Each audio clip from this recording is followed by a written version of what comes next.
puzzles is real.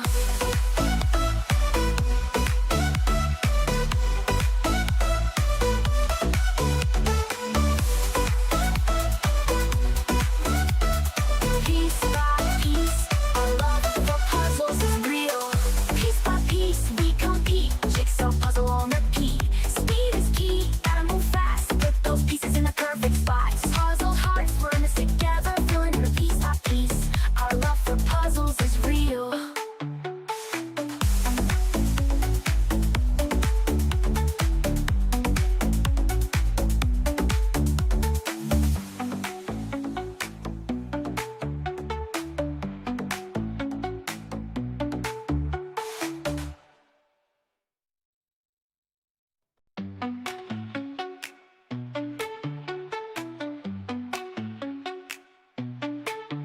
Piece by piece, we compete. Jigsaw puzzle on repeat. Speed is key, gotta move fast. Put those pieces in their perfect spots. Adrenaline rush, hearts pounding loud.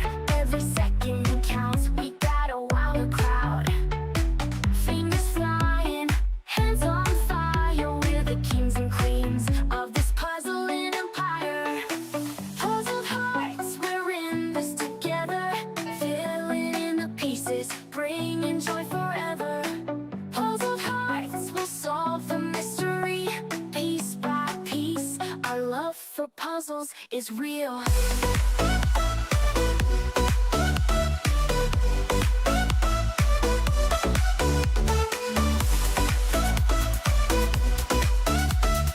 Piece by piece, our love for puzzles is real. Piece by piece, we compete. Jigsaw puzzle on repeat. Speed is key, gotta move fast. Put those pieces in a perfect spot. Adrenaline rush, hearts pounding loud. Every second counts, we gotta wow the crowd. Fingers flying, hands on fire, hands on fire. We're the kings and queens of this puzzling empire. Puzzled hearts, we're in this together. Filling in the pieces, bringing joy forever. Puzzled hearts will solve the mystery. Piece by piece, our love for puzzles is real.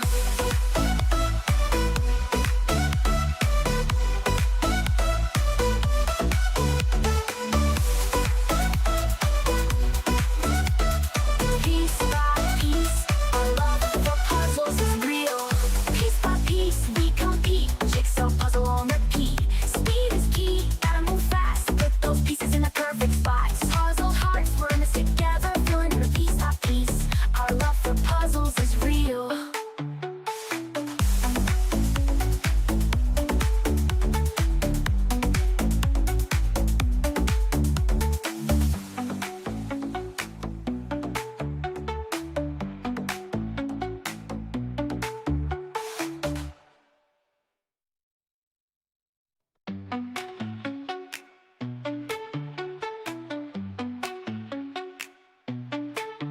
Piece by piece, we compete. Jigsaw puzzle on repeat. Speed is key, gotta move fast. Put those pieces in their perfect spots. Adrenaline rush, hearts pounding loud. Every second counts, we gotta wow the crowd. Fingers flying, hands on fire. We're the kings and queens of this puzzling empire. Puzzled hearts, we're in this together. Filling in the pieces, bringing joy forever. Puzzled hearts.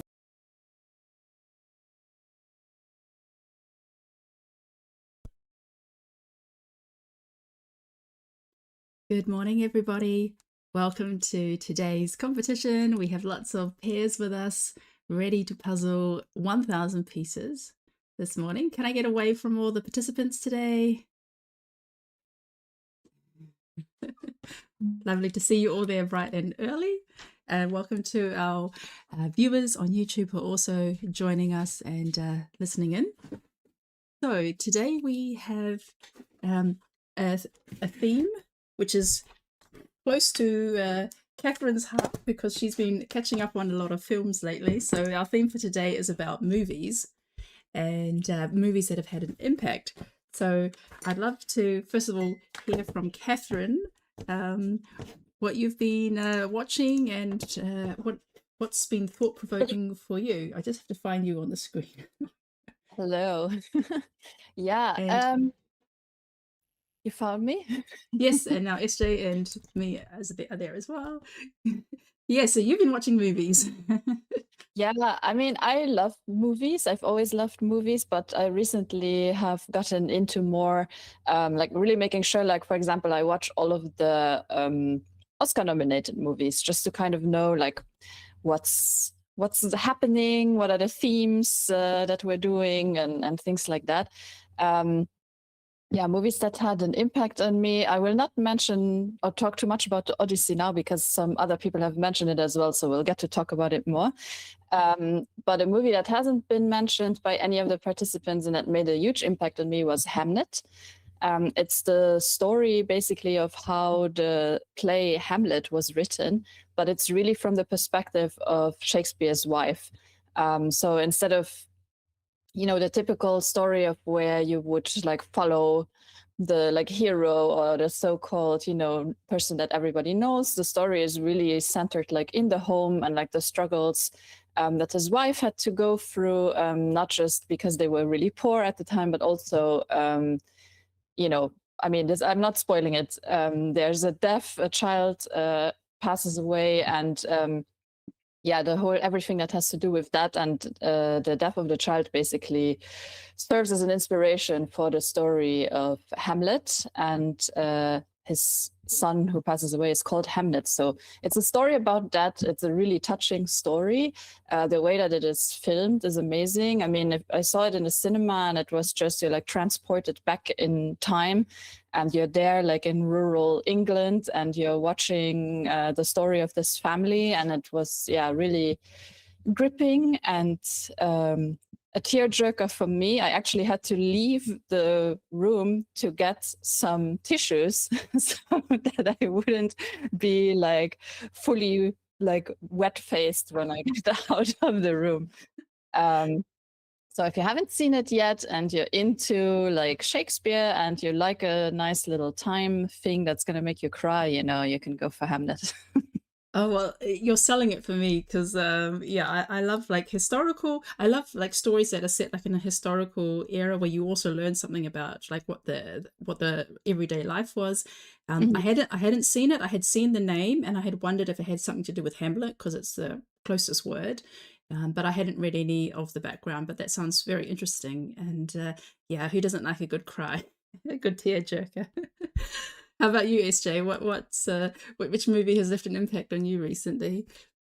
Um, well, I thought about it, and actually, some of the answers we got say similar, like that they haven't had an impact lately, or maybe they're not normally impacted by films. But so I had to go back to last year to a film I saw in the cinema called Prime Minister, which is actually a documentary, so it's not fictional, it's real. It's about Jacinda Ardern and her time as Prime Minister in New Zealand. So maybe you're interested, Michelle, but I really recommend it to anyone who likes documentaries at all. It was really well made and very interesting and dramatic and high stakes in a very real way because it was all real. It was all filmed in real time as those events were happening. And so yeah, I'm getting goosebumps just now thinking about everything that happened in that film. So I super recommend Prime Minister to anyone. Actually, I did see that film on the plane when I was flying between Australia and New Zealand, and one of the things which struck me is being a mum while being prime minister. Like I mean, it's hard enough to be a mum and to have like a baby and a toddler and trying to feed your baby and but trying to do that while you're going into meetings and have like really big talks and stuff. Like I felt kind of overwhelmed just watching it, just thinking, oh, I don't want that job. And by the end of it, you definitely don't want the job of being the prime minister. You see all the a lot of lows, a lot of stress, but yeah, very well. I would definitely agree that it was very well made and very thought-provoking. For me, just something that I saw recently was the Hunger Games, and the reason I saw it is because my teenage daughter is really into the series at the moment, and she's been talking about it for so long, and I'd never watched it. I didn't know what it was about, and but she is so into it, so she was always talking about this character and that character. And so one day I watched the film and then I was like, oh, I get it now. And even though it's so bizarre, like the whole premise of the film is that teenagers are kind of fighting it out to the death, the whole like this dystopian like future where when something is so bizarre that it becomes normal, like that really makes things you just think like, how does it even get to this point? So that definitely was very thought-provoking, and I thought about it for days. And I mean, now I have something to talk about with my daughter, that when she says the characters, like I understand it now. But yeah, anyway, we'll be finding out a bit more from the other participants, what they've been watching, what they've been... Oops, sorry, I turned SJ's camera off. And oh, Gavin also likes the Hunger Games, and Kim has read the book. Yes, so it's also has left an impact on other people too. Anna is asking, is this only for pairs? So this is a pairs competition and was sold as pairs. So yes, it's for 2 people, and it's designed to, that 2 people could finish both puzzles within the 3-hour time limit. There are 2 people who have, in the meantime, their pairs weren't able to make it, and they have written to me, and I have said it's okay that they participate solo. You should not be buying this competition if you know in advance that you don't have a partner. But if for some reason, because we do have enough other solo competitions that are available, but if for some reason your pair's partner has to cancel and you have the puzzles, then of course you may participate it. Okay, so we have a couple of pairs partners that are running late, and we also have somebody else who's doing it solo. Okay, so you will just do your best, and we're going to start with an easier puzzle. So everybody should have a chance of finishing at least one puzzle. Okay, let's go ahead and unwrap the puzzles and see what we have today.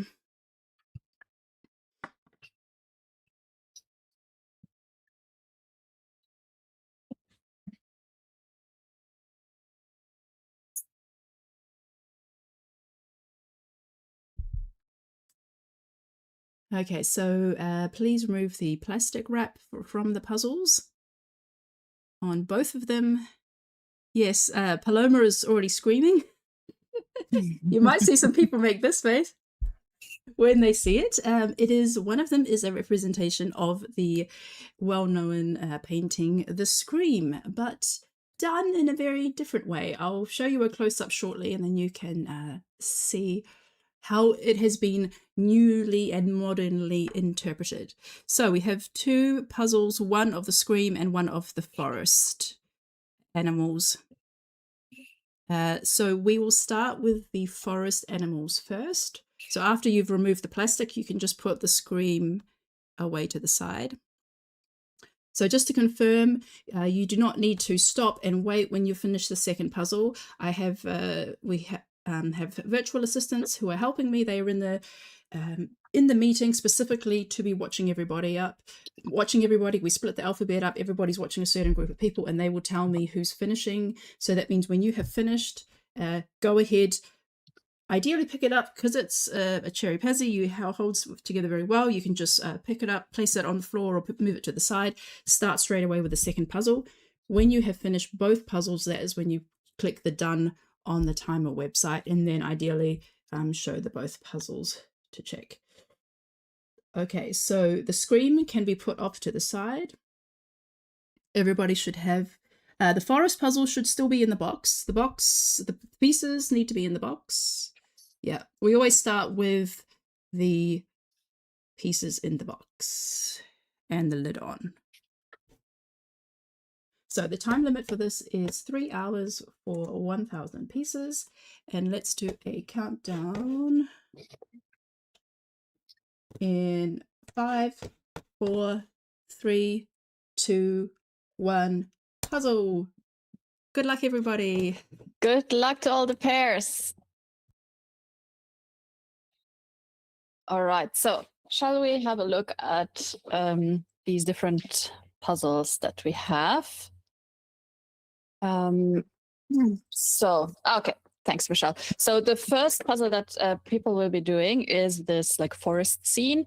It has all kinds of different animals in it. So we have like some stags, a bunny, a fox, a couple of like hedgehogs. Yeah, what are those called? Those black and white ones? I never know what they're called. Are they badgers? Badger, Sure. yeah. Yeah, a couple of birds. And then in the background is like a sun with like a little waterfall. And the sun is kind of breaking through all of the, trees that are around. And then in the foreground, we also have a couple of flowers. So yeah, this is a puzzle you can, I think, divide relatively well between pairs. And then the second puzzle is by EJJ participant Sergio, who will be interviewing later. So I will not tell you that much about him just yet. He can tell us himself. But as you can see, it's The Scream by Edward Monk. I'm never sure how to say it. He'll tell us that probably as well. And it's like emojified. So he has used different kinds of emojis to signify the different colors in the image. And it's a really interesting puzzle because as you do it, if you do it with a pairs partner, you can really say like, okay, give me the avocados, give me the strawberries, and or like little foxes and stuff. And it's not an easy puzzle, but it's a really interesting puzzle to do. It was a lot of fun to do this together. I did it with my husband, who's not a speed puzzler, so it took us a while to do that one. The other one went way faster. So I have high hopes that everyone will at least finish this first puzzle. And then I'm excited to hear about Sergio's process, about how he actually went about making this puzzle today. All right, and I see we have started at M in the alphabet, so let me just find everyone's names.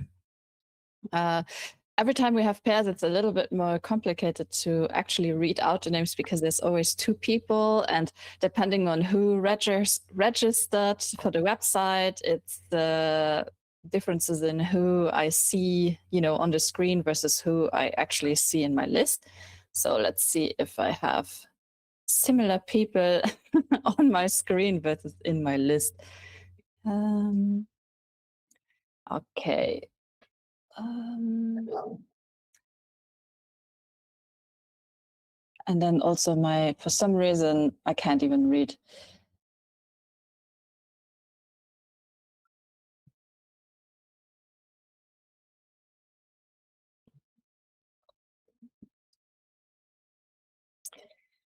Yeah, my screen is not focusing, so I have a hard time seeing.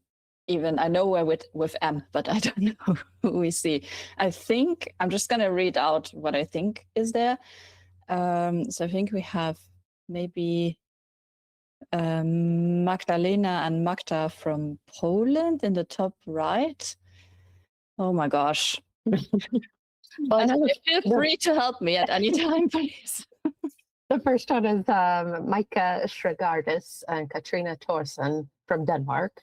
Mm-hmm. Then we have let's see, Mafalda Agostinho and Rita Mamade from Portugal. I'm doing this one by one. Hang on. Then Magda and Magdalena, you're right, from Poland. Let's see, Maya. So bottom left, Maya Claveau and Guillaume G from France.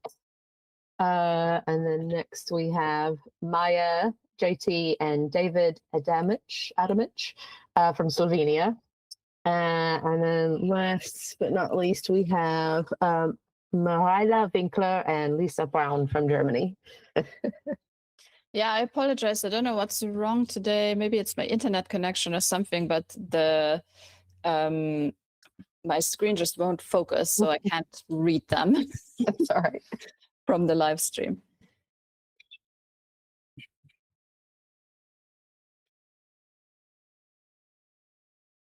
Yeah, and people are flipping, so I'm curious to see how people are gonna divide up this puzzle. The way that we did it was that basically my husband did all the animals and I did everything else. So and you know this, as we know, like with cherry pazzi, they're relatively, I would say, easy-ish in the sense that if you pick up a piece, you'll know where it goes, even just based on the colors. And it looks like there might be a lot of similar colors, but there's not. Like the green is slightly different in each area of the image. So it's not that confusing as you might think, like at first glance, that it might be.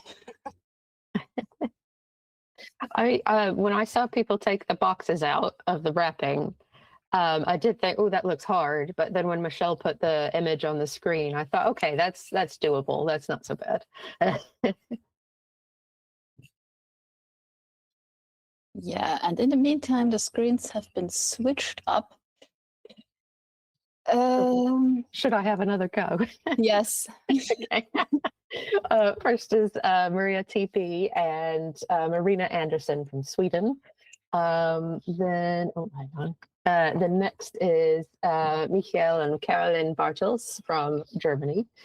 And then we have Mojka Z and Anna S from Slovenia. Then we have let's see, Nadina Owl and Lisa Haller from Austria. Then we have Nadia Taiga and Marlena Kestner from Germany. And then I think, yeah, Nikki Teuscher and Lucien Teuscher from Germany. Yeah, and we can see people have different strategies of how to position themselves as pairs. Some are opposite of each other, but I actually really like how the pair in the bottom middle is like situated just on the corner. I always actually, if you have the chance to do that and try it out, I would try it out because both of you then can have kind of a straight on, like a more of a straight on view as when you're sitting opposite of each other. And obviously it depends on the puzzle and like how you're angling it on the table and stuff. But if you're a person like me who's not good at puzzling upside down, I always prefer to puzzle sideways if I can. Interesting. Yeah, it's something I've never really tried. I've done it in teams, but never in pairs. And it's something I should try. Yeah, because that way, you know, your brain doesn't have to do like a full 180 and you can kind of just tilt your head and then you can see it straight on if you're doing it just from the side. Or you can kind of actually angle the puzzle like in between you, like crookedly on an like 45-degree angle, and then both of you can kind of look at it straight. Yeah, and also I think it's better than being next to each other, because when you're next to each other, you're just, there's like a jumble of hands happening all the time, and it's just yeah, I mean, it can work for some people, but it's a little bit more difficult. Okay, so I think I can read it now. So we have Nina and Vanya from Slovenia. We have Noemi and Jonai from Spain. Nubia and Anna from Germany. Nuria and Patri from Spain. Octavia.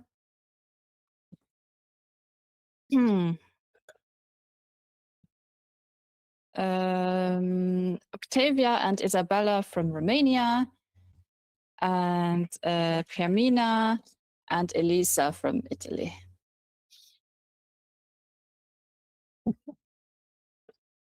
Okay. So somehow it just unblurred itself and I can see it better. It buffered.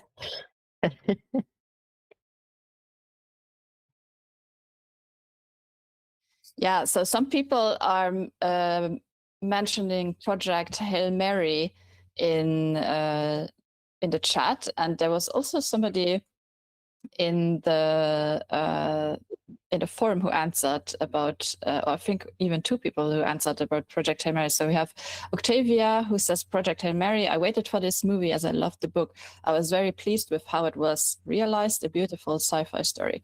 And like, I have to say, I have seen Project Hail Mary. I didn't know anything about it.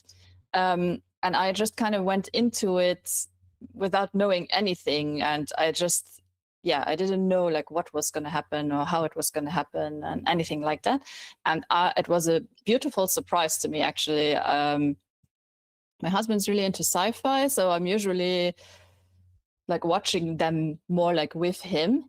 But this movie was really great. And then I found out that there was a book. So yeah, I'm interested to actually read it, because it's not really so much sci-fi as it is a story about like friendship and loneliness, and how you can, like, what we will do to overcome like these obstacles, and how even if you don't speak each other's language and they're literally from different planets, how you can still like form this like really strong bond, and like help each other out and make sacrifices and stuff like that. So yeah, it was a very nice movie.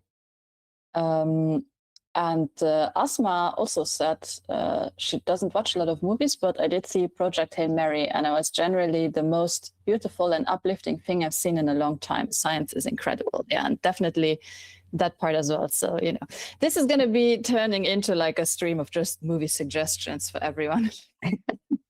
I think I appreciate that. Totally coincidentally, before you suggested talking about movies for this, about 2-3 weeks ago, I rediscovered Letterboxd. I had an account a few years ago, started it with good intentions, and then quickly forgot about it. And remembered I have it recently. So I've been watching films and like updating my ratings in there and all this. So it's definitely very welcome to me for people to be telling us what films have made an impact for them. And Project Hail Mary is now, as a result of this question, now on my to watch list, which to be fair, at the time when it came out, I heard a lot of good things about it, but I forgot about it because I wasn't keeping track of films, but now I am.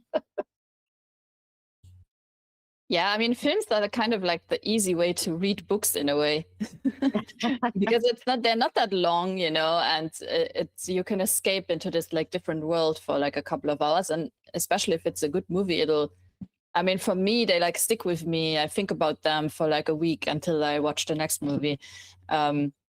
So yeah, I enjoy doing them. All right. Let's see who we have here, if my thing works. Okay, so we have Donifa and Fanny from France. We have Raphael and Irma from Switzerland. We have Remy, where are you? Remy and Colombine from Switzerland. Ria. And Laura. Who? Laura. Oh, I can't find it. Ria and Lara from? Finland. From Finland, perfect. Ruth and Katharina from Switzerland and Austria, respectively. And Sabina and Elisa from Denmark. Yeah, most people have the border complete, and we see some people have started with this like sunburst area that is coming out of the top. That is also actually the area that I started with, because those pieces are just really kind of screaming at you from the pile because they're so bright and yellow. Yeah, Ria and Laura are by far the most progressed that we've seen so far. Yeah, doing really well. Yeah, I mean, it looks like they are halfway done with this puzzle. So yeah, actually, I'm thinking the faster puzzlers will be finishing this first puzzle probably in like 25 minutes or something like that would be my guess. For the other one, I actually don't know like how long people would take because it took us so long. But yeah, like I said, my partner's not a speed puzzler. He was just like doom, doom, doom, doom. So it's more like I puzzled it by myself. So I kind of know like how long it takes me to do it. I would assume that with two people it'll go a little bit faster. But yeah, we'll see how people get on. I think the fastest will be low 20s, like 21, 21, I'm going to say. Mhm. Okay, then we also have with us Sandra and Mike from the Netherlands. The next name I can't read again. Probably also something with S. If it goes according to my list, it would be Sanna and Maya from Finland. Yep. Yes. And then the next one. Sol Scharf and Christina Eriksson from Denmark. Yes, Denmark. And then we have Sonja and Susanna from Germany, Sonja and Andy from Germany, and Sophie and Christoph from France. Oh, no, sorry. Shriti and Desiree from India. Very international today. It's going outside of Europe.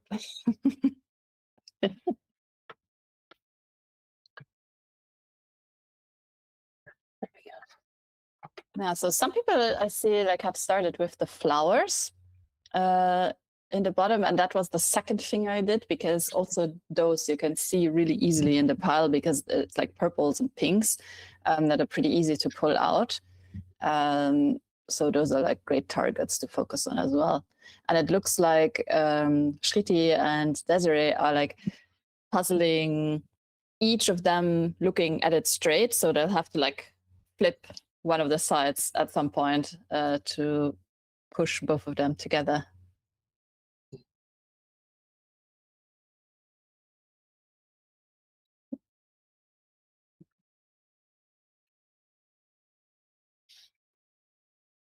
Okay, and now we're coming to some people who have made some great progress already. Oh my gosh, Teresa and her pairs partner are almost done with this puzzle. Okay, but so we have Stephanie and Jesse from Germany and the Netherlands, respectively. We have Steffi and Emilia from Germany and Finland.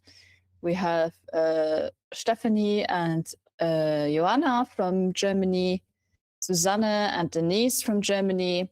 Yeah, Teresa and Marketa, they are pretty much done with this puzzle, I would say. I give them like 2 or 3 more minutes and then they're finished with this. And then we have Theo and Ellen from the Netherlands. Yeah, and look at them work. And I'm happy to see them back together, Teresa and Marketa. I think they make such a good pairs team. They're always like delivering.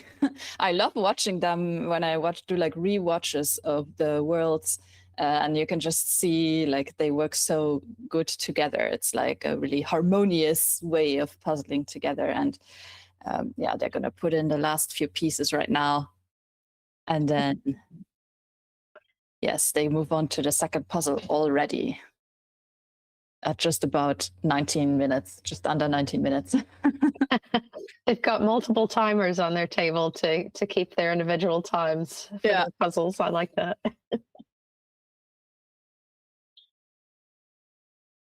All right, and let's move on to Tobias and should know this by now. Tobias and Freya from Sweden. Ulrike and Henrik from Germany. Victoria and Karina from Norway. Wies and Danique from the Netherlands.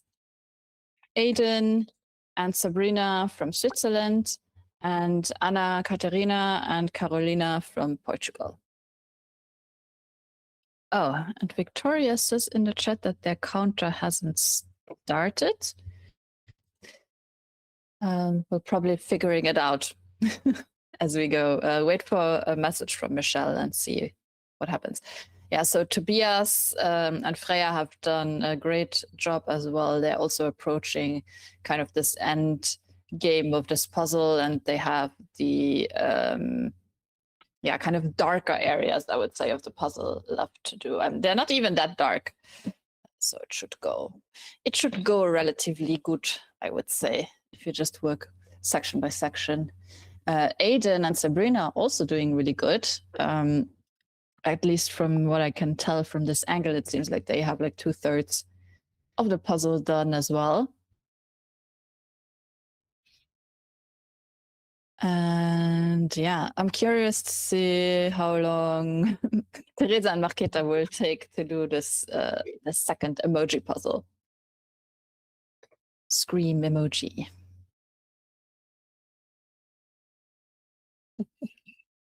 When you do a pairs puzzle with Dan or with anyone else, do you usually have the puzzle that one person is looking at it upside down, or do you turn it 90 degrees so that it's like,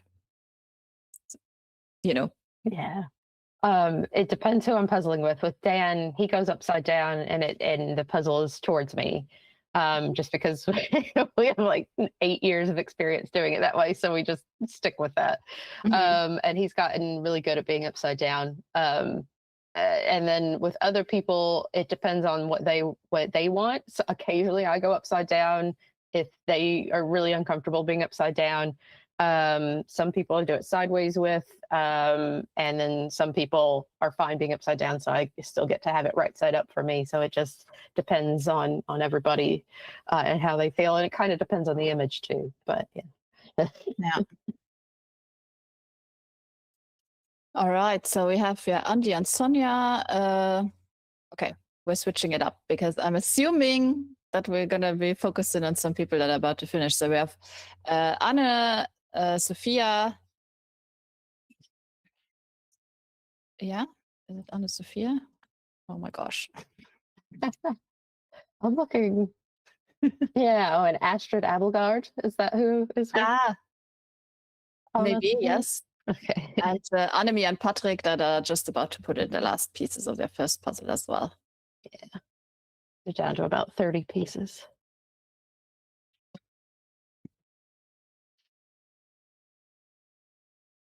Yeah. Oh, I liked Patrick's answer actually to the question. So he said that he really liked Obsession and Midsummer. I'm not a horror movie person because so many of them made no sense and were totally unexciting, but those two were incredible, really well made and super gripping. You had no idea which way the plot would turn. I have seen Midsummer, but I have not seen Obsession. Have you? No, that is on my list. I want to go see it because I think it's still in the cinema. Because the last film I saw in the cinema a few weeks ago was Backrooms, another horror film, and everyone I've heard talk about Obsession has also mentioned Backrooms, so like they're mentioned in the same breath. So I should go see Obsession. And on the topic, Backrooms was really good, very very interesting for what it was. I was a little disappointed. I thought it might be scarier than it was, because I like horror films, but it wasn't as scary as I thought it would be. So. Fine. Yeah, I mean, I wouldn't say Midsummer is a particularly scary movie either, but it's just like it has the suspense, you know? And I like it when the movie, because I'm not that big of a horror. I like thrillers, but I don't like horror, you know? And I went to see Midsummer just because, yeah, it didn't look like, I don't like jump scares, let's say. Interesting. So, and that one didn't look like it would be jump scary at all. So yeah, I went to see it, and it has like the suspense, and the suspense is like building and building and building and building, and yeah, like you don't necessarily know where it will go. Like you can kind of guess. I felt like, but it was not super obvious of where we can go. Okay, Line, Beate, and Veronica are also finishing their puzzle, the first puzzle that's going on right now. Okay, so we have also with us is it Antje and Katharina from Germany. Anna Another Anna. So many Annas. Anna and no. This is Ozma. Oh. Hydrogen. Yes. Thank you. Azma and Rashmi from India, Ireland, and Franco from Argentina, Beth and Gemma from the United Kingdom, Yaline, Beate, and Veronica from Denmark. And and we see Steffi and Emilia also finishing up the puzzle there in the bottom right corner. I know that they've been practicing a lot for Worlds this year, so I'm excited to see how they will be doing there as well.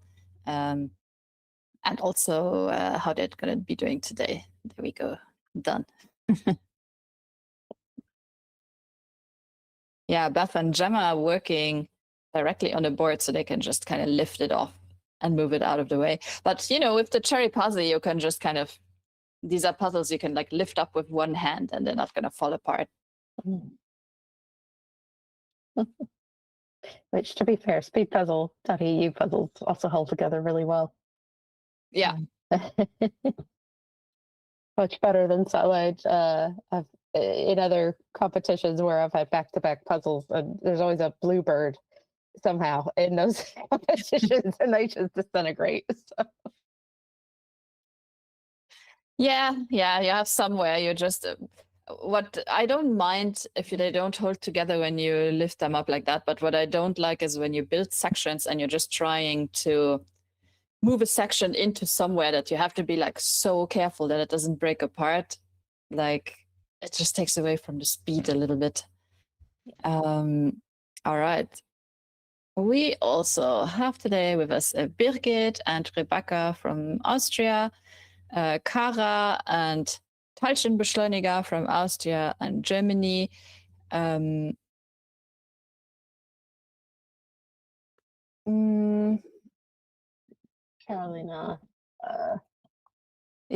And Elisa. Carolina and Elisa from Belgium. Claire and Juan from South Africa. Sandra, we already, they are just finishing up their puzzle there in the bottom middle. And we have Anna, Sophie and her partner that also just started with the second puzzle.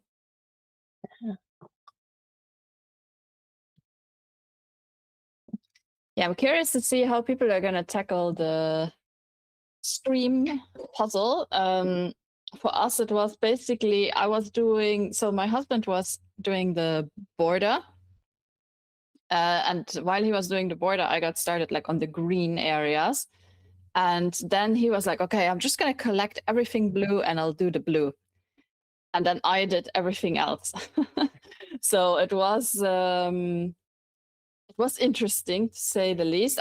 I don't know which section. I think the hardest section was for me at least like the section on the bottom left, like the brownish kind of section with the puppies.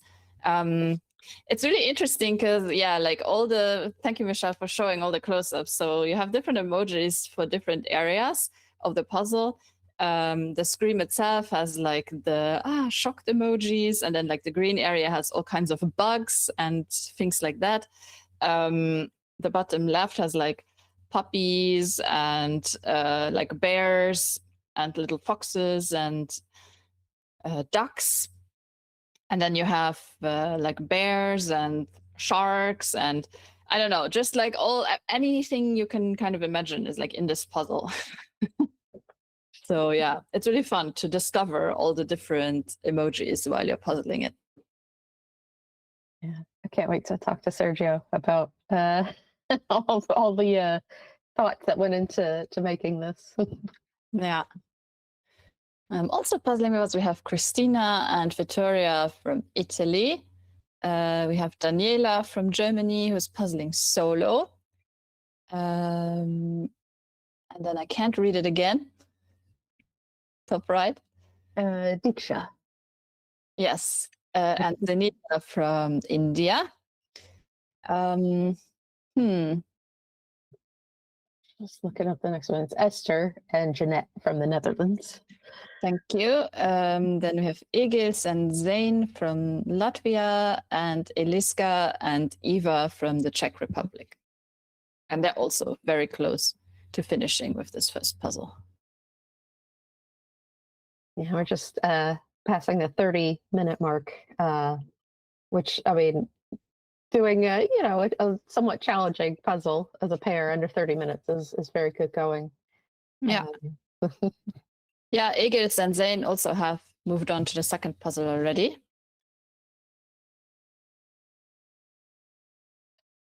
Yeah, the second puzzle is relatively well sortable because you can just kind of sort by colors, but then it's like each section is kind of like its own area to discover. You just kind of have to work your way through it and then see like, oh, okay, like these types of emoji is only here, and then you're trying to like make the lines and stuff like that. So yeah, it's a really fun, it's a challenging, but it's a really fun puzzle. All right, then we also have Emily Ann and Jennifer from Switzerland. Eva, Lisa, and Ben from Germany. Evili and Elisa from Estonia. Fortini and Andreas from Cyprus. I think it's Frederick and Jasmine from Austria, Germany and Austria, respectively. And then it's Gavin and Anna from the United Kingdom. So for us to do both of the puzzles, it took us 2 hours and 7 minutes. Which, yeah, bear in mind, we have one non-puzzler. So I think, that gives me hope that a lot of people will be able to finish this within the 3 hours, because we managed to do it. We have one non-speed puzzler with us. So assuming that here, at least everyone will have done a puzzle before, it gives me confidence that we can do it. Yeah, Michelle, solo times, putting in the chat. So her solo time for the forest was 45 minutes and 43 seconds. And for the scream was 1 hour and 9 minutes 45. Yeah, so for us, with the two of us, and normally I calculate it in a way where like my husband kind of shaves off 5 to 10 minutes of my solo time. So we did the scream in 1 hour 15, and then the other one also, I mean, yeah, I don't know actually what the time was, because I only did like the first one and then we added, so whatever is 2 hours 7 minus 1 hour and 15.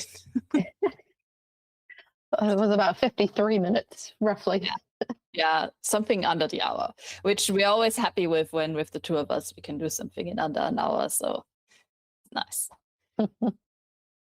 Gives me hope. Well, have you ever seen a puzzle that features emojis as like part of the artwork? Because I don't think I have. So this is quite interesting. No, I haven't. And I was like, oh my God. And at first I didn't even realize it was the scream when I opened it, because I opened it, I first saw like emoji scream on the side. And then I look at it and I go, oh, it's a lot of emojis. And then I look at it from a bit further away and I'm like, oh, it's the scream in emojis. Literally the emoji scream. So yeah, no, I don't think I've seen ever anything like this.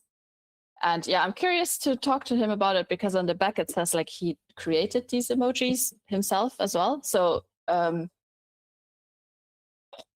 interested. I have a lot of questions.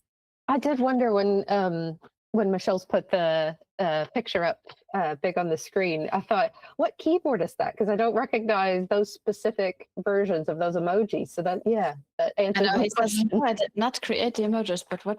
Okay. Anyways, Sergio, We'll you'll find tell out. us. But they're not standard emojis, are they? We'll talk later. We'll talk later.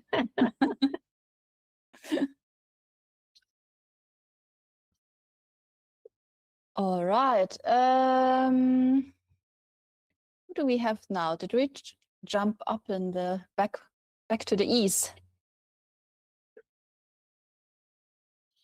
Yes. Let's see. Amelia and Jennifer from Switzerland. Yeah, I thought we had this already. And then Eva Lisa and Ben from Germany. Yeah. Evili Elisa from Estonia. Yeah, we had this. We already introduced you guys. But we switched out Gavin for, that's why I was confused, for Lara and Johannes.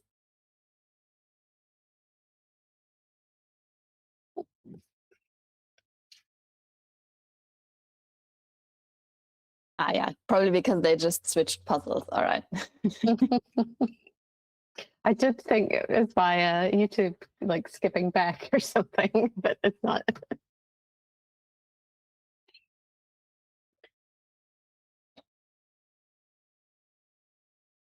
Okay, well, and now we see Gerhard and Serena from the Netherlands, Graham and Jody from the United Kingdom, Helene and Stefan from Switzerland, Ida and Paloma from Sweden, Izzy and Nina from Germany, and something I can't read again. Misao Iwamoto, Fumiko Duels from Japan. Nice. We're very international. I wonder if they're actually in Japan or if they are just from Japan. I don't know. Because it must be, if they're in Japan, it must be like in the middle of the night for them. Yeah. Check. Or no, it must be later in the day. Wait, we're early. It would be 5:39 in the evening in Japan. A nice time to do a puzzle. So yeah. Yeah.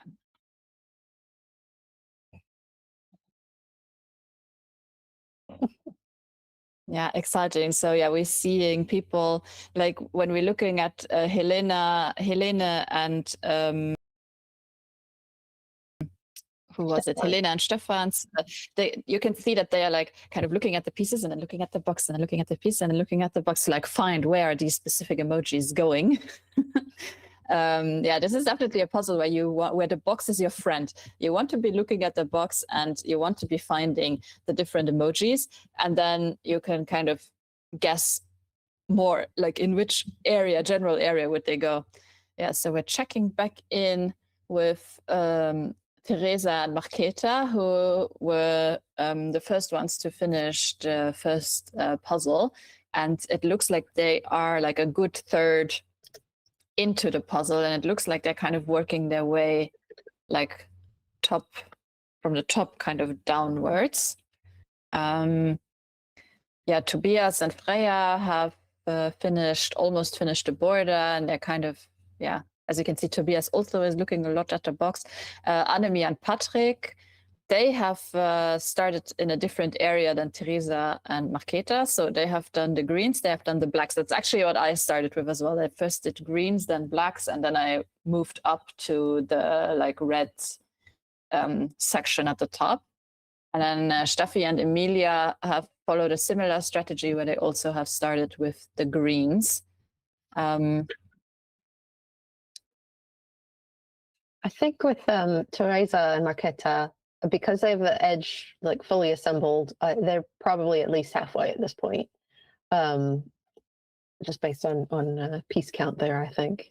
And it looks like Teresa's building something outside of the frame, and maybe Marketa has something built outside of the frame over there as well. So to be fair, they might be. Yeah, they might be a bit. It looks like they have all the top section, like with the reds and the browns, and then also the blue section done. But don't underestimate this like brownish section in the bottom left. It definitely is the one that takes, I mean, at least it took me the longest. So I'm curious to see how they progress from there. There's a few like anchor things in there, like some bigger puppy faces that you can kind of already put in and then like work your way around them in a way. So yeah, I'm curious to see how they go, how they get on.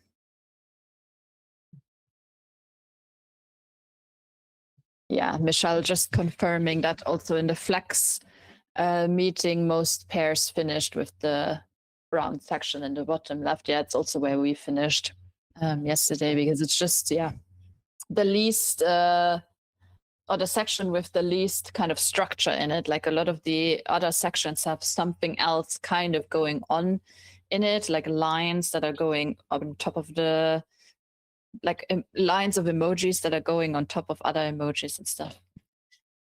Karin, your screen is frozen. So maybe just check out your screen. All right, we have moved on to the J's, and we also have with us Jenny and Maya from Finland. The next one I can't read. Jessica Murray and Nicole Cheever from the United States. Thank you. Then we have Jona and Nora from Germany, Judith and Stefan from Germany and Switzerland, respectively, Yuka and Sana from Finland, and Katharina and Marco from Germany.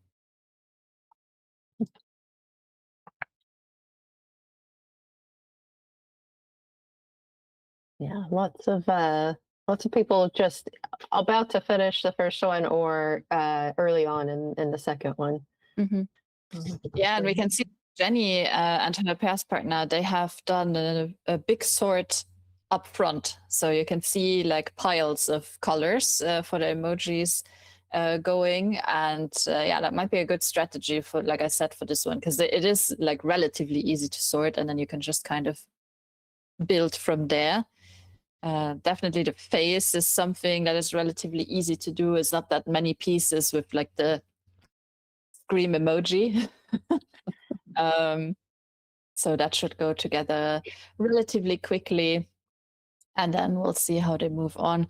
Yeah, also the pair in the top middle, they're closing in on this first puzzle. They're almost there to finishing it. Good job, guys.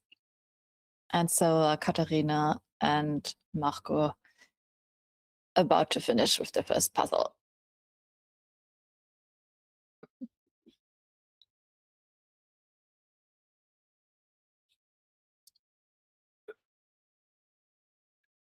All right, and now we have Kim and Mandy from the Netherlands, and then the other Kim and Solvik from the Netherlands and Germany, respectively.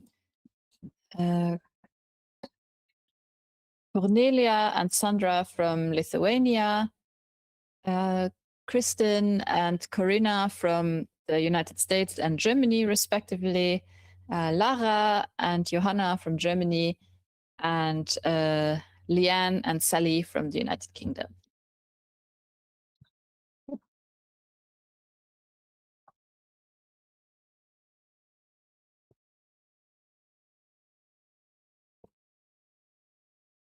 Did you have a favorite emoji when you were solving the second puzzle? There's a little brown cat emoji that is in the body of the Scream guy. And it's like 1, 2, 3, 4, like 5 little cat emojis like this. And when I discovered that, I thought it was fun. But I also like the strawberries. Just because, I don't know, I've been like on a strawberry kick these past few days. I've just been like eating so many strawberries. So then when you see something that you've been like eating the whole time in a puzzle, it's really fun. Yeah, I've been on a watermelon kick the past few days, and I think I saw some watermelons in the close-up earlier. So yeah. All right, and then we are reaching the end of our introductory rounds with Lena and Heike from Germany, and Line Beate and Veronica from Norway.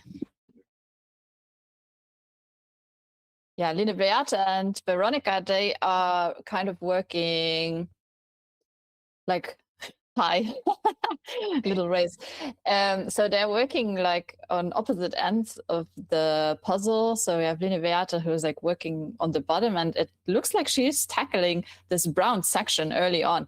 We'll see if it'll give them like a little edge later. And then Beata is working at the top section, and just like me, I first did like there's like green, like avocado waves kind of that are going through the top. And those are relative, it's like avocado and lettuce and a lime, I guess. And they're making like little waves like that. And they are relatively easy to see because they're like contrasted either with red or with brown. And then you have those kind of as an anchor where you can build the other things off of. And then something, you know, that you can, maybe it'll help like people that are listening. The edge between the top layer and the blues is also really easy to see because there's a yellow wave that's kind of going in between two like red waves, and then you have the blue at the bottom. So those pieces are actually really easy to spot and kind of put together, and it gives you like a little, like a frame within a frame that you can then work in. And then you can kind of know like how far does the blue come up, how far does the other section go down. It was really helpful for me to do that line anyway. So I'm just trying to share all of these tips for this puzzle because yeah, it's a tricky puzzle. I think the portrait orientation as well is something that I despite having puzzled for years and years, I still struggle to like know exactly how I should tackle a portrait, even solo, but especially in a pair. So it's another layer there. Yeah, I think, and actually for pairs, I like it because then both of the people are looking at it sideways. If you're just doing it, if you're still doing it in a normal orientation, how you would do a landscape puzzle. And that always helps me because yeah, I'm not a good, like I said before, I like the 180-degree like flip in my mind. It's just hard to do. Or like, you know, it just takes time away from me. Yeah, so Teresa and Marketa are slowly but surely approaching this dreaded corner in the bottom left. So yeah, I'm interested to see like how they're gonna go on. Let's have a look at some more of the answers. So what do you want to talk about, Barbie or the Odyssey? Because those are the two ones that were mentioned the most. I don't know which way to go. I've seen Barbie. I've never seen the Odyssey, not yet. And the answers we got for Barbie were also wildly different and controversial, maybe. So I'll let you pick. Well, okay, then let's go Barbie. We can debate. So Anime said Barbie, she says, this film manages to show the whole gender problematics within 2 hours. And the saddest thing is it changed nothing as the male actor received the Oscar despite so many women in the film who did an absolute fantastic job.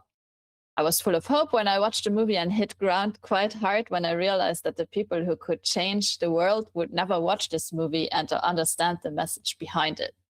So there we have, like, I think a sentiment that a lot of women have shared, at least to some degree. And then let me read parts of Misha's answer because he talked about the Odyssey and Barbie, but I'm just gonna now talk about the Barbie part that he says. So he says the biggest impact in recent years left Barbie. How bad the movie was, in my opinion. He gave it a 1 out of 10. But it got such good critics. Then he goes on to saying, like, a popular reviewer gave Oppenheimer a 5 out of 10 and Barbie a 10 out of 10. Yeah, and I remember being at like a competition between Oppenheimer and Barbie at the time, right? The movie was glazed by the critics for the fight for feminism and against patriarchy, but the film was so blunt and superficial and did not present feminism in a meaningful way at all. I tried to break away from stereotypes, but ultimately only reinforced them. So, two very different interpretations, and I can kind of see both of it in a way, you know? Like, maybe Misha just didn't get it because he's a man. And he just, for him, it was superficial and he didn't see like the deeper meaning of it. But on the other hand, when I watched it, I also thought like it was laying it on sometimes like a little bit too thick. Like I thought, you don't have to hold me by the hand and explain it to me like this, like I get it. It could have been done a little bit more differently, but I still, overall, I loved the movie. And I didn't think it was like blunt. Or a 1 out of 10. I mean, a 1 out of 10 is harsh, Misha. We have to discuss this at some point. Like, I get you maybe didn't like it, but a 1 out of 10, like, really? It's not a shitty movie. I've got to read a third answer about Barbie because it is yet a completely different take. Barbie, well, I should say Donif and Fanny. I don't know which one or if it was both said this. Barbie, because it's so pink and so cool. So we've got the spectrum of ideas about that film, I think, covered. Yeah. But I think it's nice because then you can discuss the movie, and you can discuss themes about it. And that is basically, I think, what the movie was trying to do, is like to generate some discussions about it and, highlight certain aspects that might need highlighting a little bit more. But yeah, I do have a little beef with giving it a 1 out of 10. I'll come back to it. I have more to say about Barbie, or like I've got a tangent about Barbie, but I'm just conscious that Teresa Marqueta are maybe 30-ish pieces away from finishing. So I think we'll have our first finish very shortly. Yeah, let me actually pin them to my screen so I don't miss it. There we go. Oh yeah. So yeah, they're closing in on this area. I wonder if they are also, because like I found that often when I was looking at the pieces that you can see different emojis on like one piece, and depending on which one you focus on, it's easier to actually put it in. And then other times it's easier to just go by shape. So you have to do a lot of this, like what Jimo calls like the focus switching, like switching your focus from one thing to another, I think, to move on with this faster. So yeah, I hope they can stay for an interview later, and then we can ask them about how they experienced this. But yeah, the pieces, like, I don't know, 1, 2, 3, 4, 5, 6, 7 pieces left. And they're just grabbing them and putting them in, grabbing them, putting them in. 3 more pieces. 2, 1. Yay! Well done. Congrats, Teresa Marqueta. Incredible. 52 minutes and 37 seconds. If you have time, we'd love to have you for an interview in like whenever we have a few more finishers. So if you want, you can stay on. Who would be in the running for second? So we have Ria, we have Patrick and Annemie, we have who is this? Steffi and Emilia. Yeah, it's like hard to see. Okay, I think it's probably Ria and her partner's turn to take second place. Yeah, they definitely have fewer loose pieces, I think, unless there's more on the other side of the. It looks like they're already working in that corner, and Patrick and Annemie also have still the top part to do next to the corner. But yeah, if they divide and conquer, they might be able to come relatively close in time. But I think, yeah, it's going to be in Ria's hands. Yeah, Tobias and Freya also having done great progress. Helena and Stefan are doing really good. They kept this top section for last, it looks like. Yeah, and Steffi and Emilia, they have kind of the blue section left in the middle. And also the bottom left, okay. Because that's surprising to me, because the blue section seems... I mean, none of these sections are easy, let me say it like that, but definitely easier than the bottom left section. So I'm surprised they have that one. There seems to be quite a few pairs kind of at about the same level of doneness after Rhea and Patrick and Anami, Rhea and Laura and Patrick and Anami. I think there's going to be maybe a gap, and then quite a few people finishing at the same time. Yeah.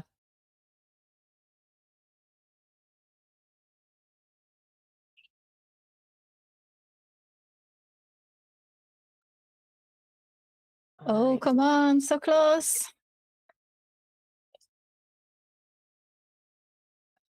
Let's go, let's go, let's go. Last two pieces.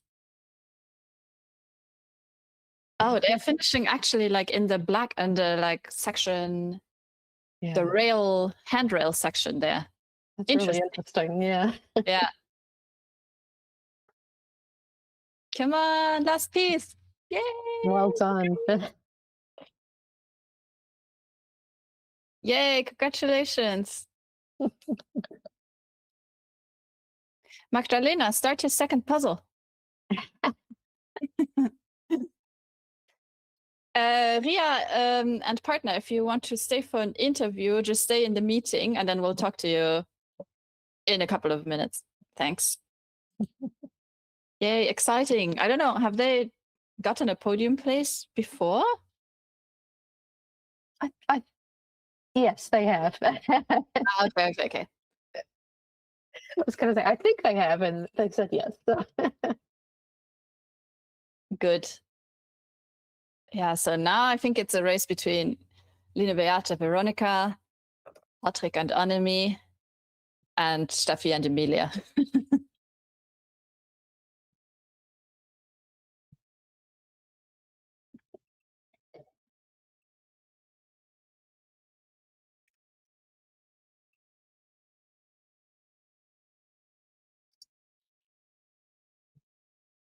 So what was your tangent for Barbie? Yeah, I've started watching a television show called The Studio on Apple TV that is sort of a satire of studios that make films in Hollywood, and and and I think it was the first episode was Seth Rogen's character gets made the head of this studio, and he is told he has to make a film off of a brand like to replicate the Barbie success. And the brand they choose is Kool-Aid, and it's one of the funniest things I've ever seen, and it is probably the funniest first episode of a television series I've ever seen. I was laughing hysterically. And so I'm only like 3 episodes in now, but it is really, really, really well done. Yeah, I've heard about it. I just don't have Apple TV, so I never have a chance to. But I heard they have lots of very good shows. Yeah. Patrick Yeah. and Annemie. Okay, they're like busy with this bottom corner section. It's hard to tell exactly how many pieces they have left, but just like a handful of pieces really that have to go in there. And if they keep up this pace, I think the third spot is theirs. Because yeah, Steffi and Emilia still seem like they have more pieces left. And like surprisingly, Line, Beate and Veronica have a lot of the blue section also left at the end. So we're curious to see if that goes faster than this bottom corner. But yeah, Line, Beate has like sacrificed herself for doing that brown section in the bottom. I think it could give them maybe the edge over like Steffi and Emilia at this point. We'll see. Yay! Annemie, Patrick, congrats. Nice. Third place, congratulations. Also, you guys, if you, I don't know if you can hear me, but if you have time and you want to stay for an interview, we'd be happy to have you. Nice, thank you. Yeah, because we'll be talking anyways with Line, Beate as well, right? Okay, so Tobias and Freya doing good work. Line, Beate and Veronica getting really close with this. They only have like a few pieces in that brown section, and Veronica is going to town with this blue section up there. And then Steffi and Emilia have like some random pieces left, and like most of this brown section on the bottom still to go. But also, it doesn't look like they have a whole lot of pieces lying around anymore. And yeah, and I think after that we'll have a little bit of a gap. So maybe we'll wait to watch those 3 finished, and we have the top 6, and then we can maybe start with the interviews. Is what I'm thinking. Sounds good. Yes.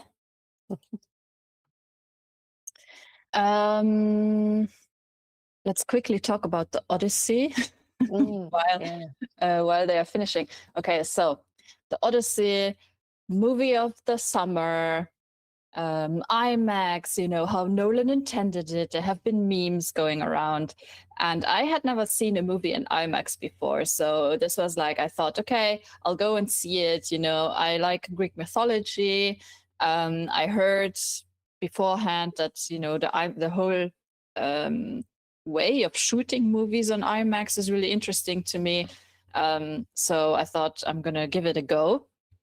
And then I went. It's a really long movie, but it was just, I was a kind of captivated by it like the whole time I was there. The soundtrack is amazing. I'm like a person who then goes into like, oh, but how did they do this? And like I find out that the soundtrack is made basically with instruments that were like approximations of instruments that people would be using like in ancient Greece. Which was, I just love stuff like that because it makes it just feel so much more authentic in a way. And the soundtrack was amazing. Also there again, a few moments that were like tearjerker moments. You know, if you're an animal friend, then you know about Odysseus's dog. And that was just a sad moment when this happened.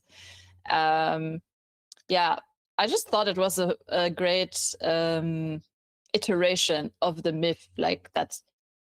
It's obviously not exactly how it was written in a way, like some things have been moved around and for it to make more sense in a movie. But, you know, if you've never been to IMAX and you have the chance to go see it in IMAX, like I would do it. Just personally. Well, you recommended that to me the last time. Well, when I saw you a couple of weeks ago, and so I immediately went online to see if I could book some tickets for the IMAX here in London, and it's like sold out till October or something like that. So, so I'm gonna try to see it just in a regular cinema, I think.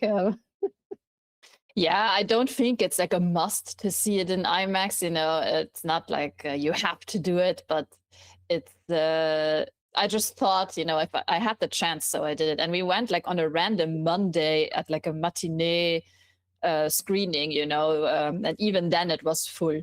So in the meantime, Lene Beate, Veronica, congratulations, came in 4th. And just shortly after them, also Stephanie and Jesse finished just a couple of seconds after them as well in 5th place. And Steffi and Emilia are about to finish right now. Are they about to finish right now? Let me see. Oh yes, they are. Okay, they're scrambling to put in the last couple of pieces. And I like the franticness of their hands, you know? They're like, it's like reminds me of,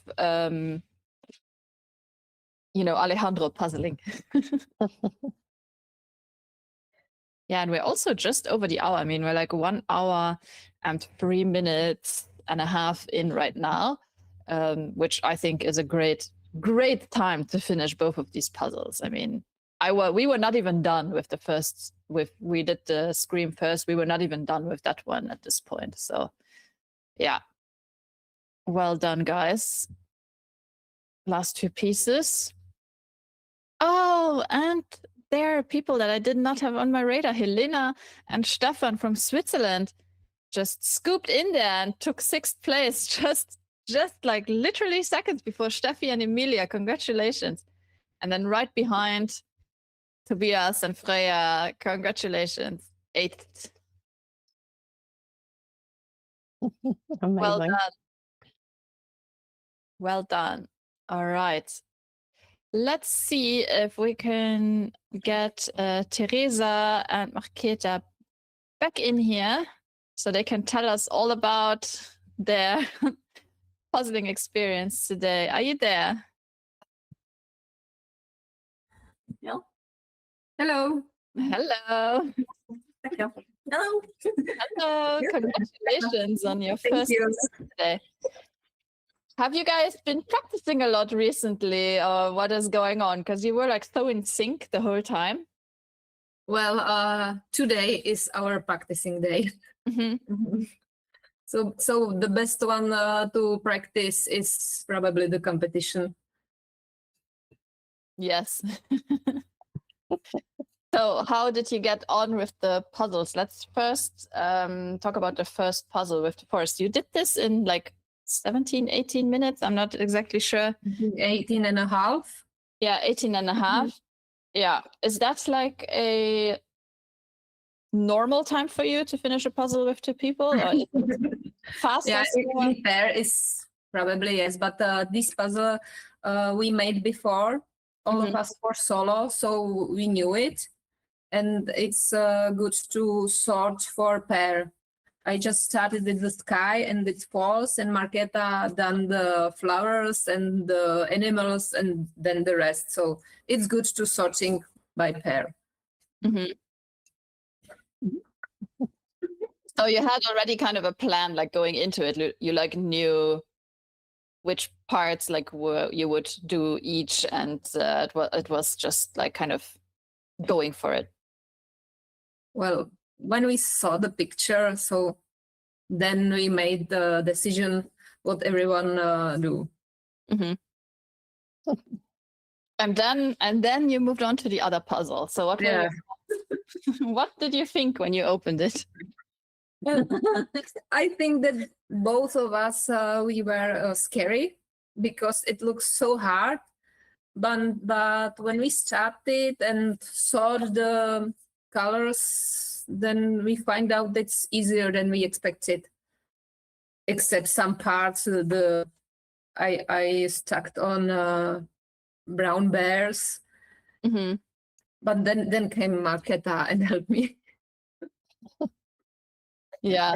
I think a lot of pairs found that corner to be Yeah. the most difficult. Yeah. Yeah, and I saw you kind of work like from top down. Was that intentional with this puzzle, or is it just how it ended up happening for you? Because some of the other pairs started with the green or like the black. I don't know. Firstly, I saw blue. Marketa started with the corner, and then she continued with the red, and then we find out there is some green. We could made it. But it's true. Marketa says that the green part is the easier because there are beetles and they help you to make it. Mm-hmm. Yeah, something I also noticed with this puzzle is that you always know which way around the piece is going to be held because of the directionality of the emojis. So you don't, maybe with the blue section, maybe less, but all the other sections, like all the emojis are like right side up. But when you do it fast, you have not much time to make it in your brain to turn it up the right direction. Thank you. Yeah. Are you satisfied with your time today? I mean, you finished this in, let me double check, 52 minutes and 37 seconds, both of the puzzles.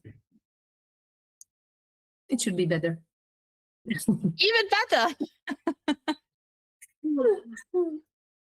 I mean, that was quite a big difference between you and then the next finishers is like almost 3 minutes after you. So you had like quite a gap. A gap, yeah. I can live with it. Marketa, for you? And for you, Marketa? Were you happy with the time? Yeah. So I think that's the sign of like true champions, that even when you win, you know there are things you could have done better, and you wanted to be even better than you were. So that's amazing. And actually, something you said right at the beginning about this being your practice day, and that it's best to use a competition as a practice, that's the best type of practice, reminds me of Serena Williams, who would use the early rounds of Grand Slam tennis championships as practice to get to the final. So, yeah. nice. Yeah, Yeah. so that's a nice compliment. Yeah. Being compared to Serena. Maybe Serena and Venus is like the equivalent of Teresa and Marketa in puzzling. You're going to Worlds, I'm assuming. That's why you're practicing? Yeah. Right. Yeah, so we'll be seeing you there. I'll be watching from home this time, sadly, so I can't be there in person, but I'll be rooting for you in the pairs category. Might be really fun. And yeah, I wish you a nice rest of your Sunday, and use your puzzle time together and do a bunch of puzzles. Thank you so Yeah, much. thank you. Have a great Sunday. Thanks. Bye. Bye.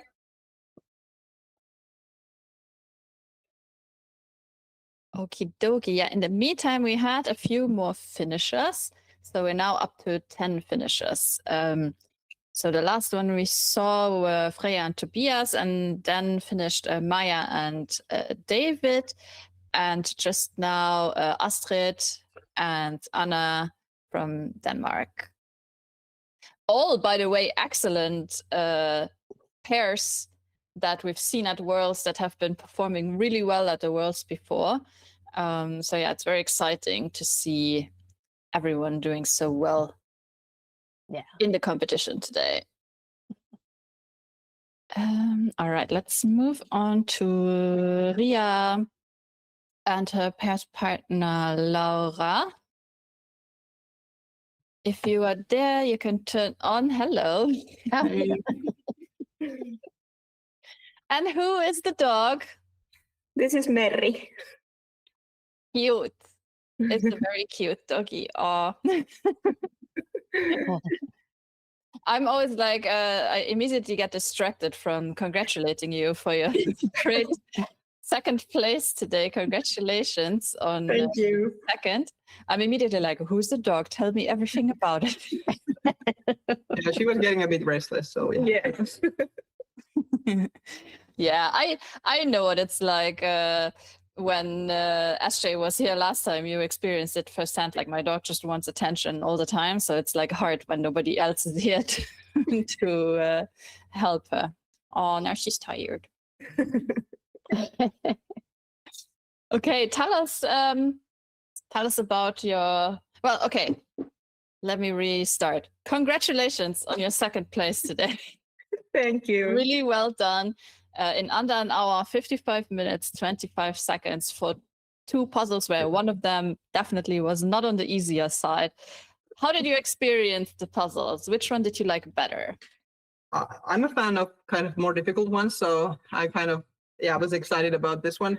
Yeah, I think I kind of agree. It's not really my kind of a puzzle, but it's something so new that it was so refreshing and fun to have something surprising. So in that sense, yeah, it was it was a nice challenge. Yeah.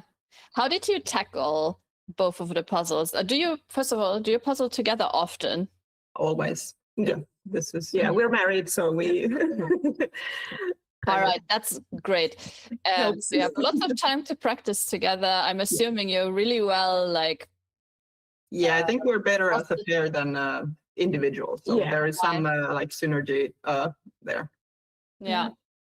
So we always kind of have a similar, like, we always know that I'm going to do the puzzle upside down. Most of the time, yeah. Yeah, most of the time. And I'll do skies that kind of stuff. Yeah, she's more Brady and I'm more Detail. detail, so it's easy to divide. Like I did the animals, anything that can be recognized, or kind of easy to spot where it goes, and then you do this like forest sky stuff. Yeah.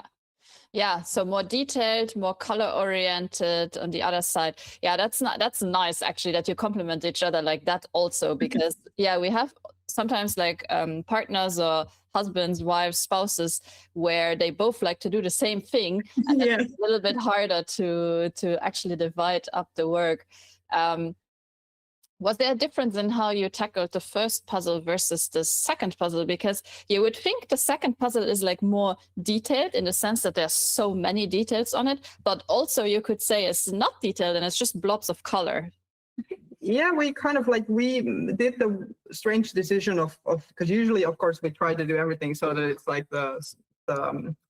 like horizontally, yeah, so that there's more space to have hands around working. But then I said that I feel like this needs to be done this way because it's going to be maybe sort of my strength puzzle, so then so that I can benefit the most from the orientation. And then then I just did some stuff somewhere because then Laura is great at kind of filling in things. So I just like, okay, I started from the top, and then she could move on to doing the rest of it. And I don't know, it was a bit of a chaotic thing, but yeah, because it's the first time we're doing this kind of a puzzle, so we were kind of learning as we went, but it worked out surprisingly well, so that Ria builds some structure, and then I can go in and find the missing pieces of color. And we sorted everything, almost everything from the get-go. And then Yeah, it's sorry, Astrid, go ahead. Oh, I was gonna ask a question about being partners and both in puzzling and in life, because I have that situation as well. I'm curious if puzzling as a pair, you said there's a synergy and that you're faster together than separately. Is there? I'm curious what you think is behind that. Is it some kind of harmonious like thing that comes together, or I'm asking this because in my case I think it's maybe the opposite. I get very competitive with my partner when we do a pairs puzzle, and so I don't want him to place any pieces. I want to place them all myself, and that makes me and I think him faster. So what do you think happens when you puzzle together?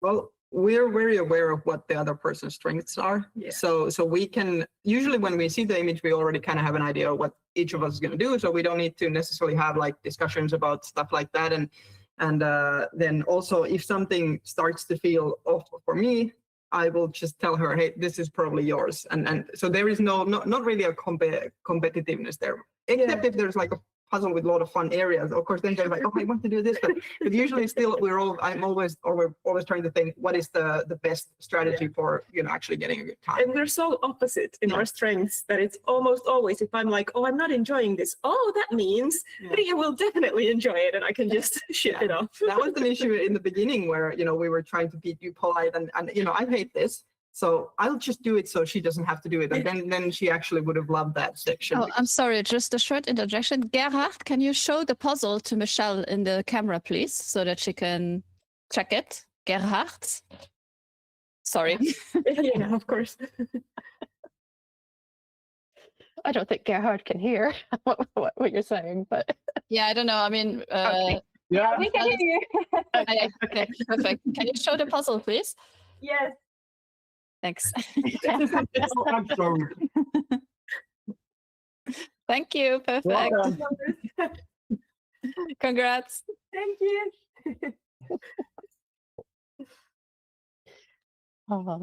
Yeah, sorry, I was interrupting, but I saw like Michelle trying to get Gerhard's attention, and I thought it's probably easier if I just say something.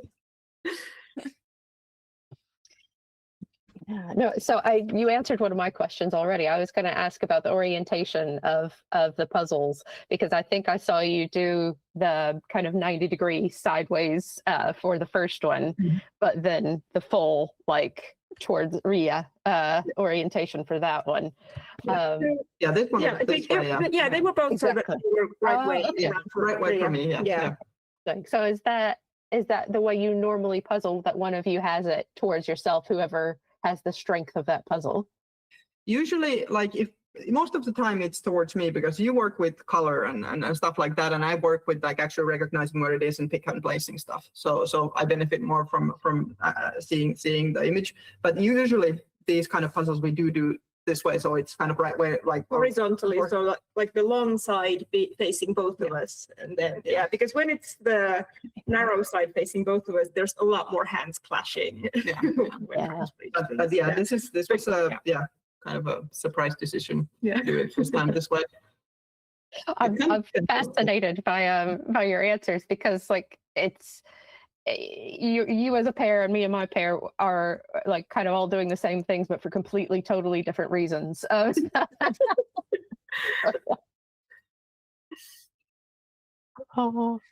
Yeah, that's fun that you can do like the same, have the same outcome even though you have different motivations for doing it. Yeah. Um, I was just going to say, you guys are, I think you were second place in the Finnish nationals. Is that right? Yes. Yes, yeah. It was, and that's the one that was so close. You were, was it like 1 second? 2 seconds. Okay. Yeah. Amazing.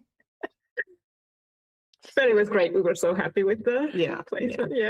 yeah, was that against Emilia and Steffi? Yes. Okay, so you beat them today by quite a few minutes, actually. They finished in 1 hour 4.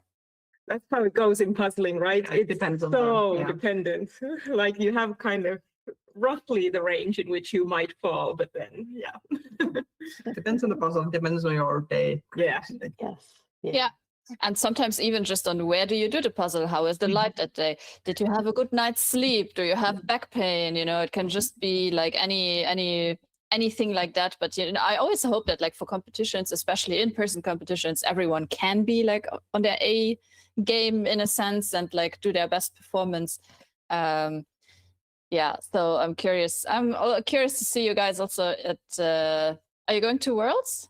Unfortunately not this year. Okay. Yeah, then I'm still looking forward to seeing you at like other bigger competitions as well, and maybe seeing you again in the EJJ. Did you answer the question about the puzzles, about the movies? No, but we can.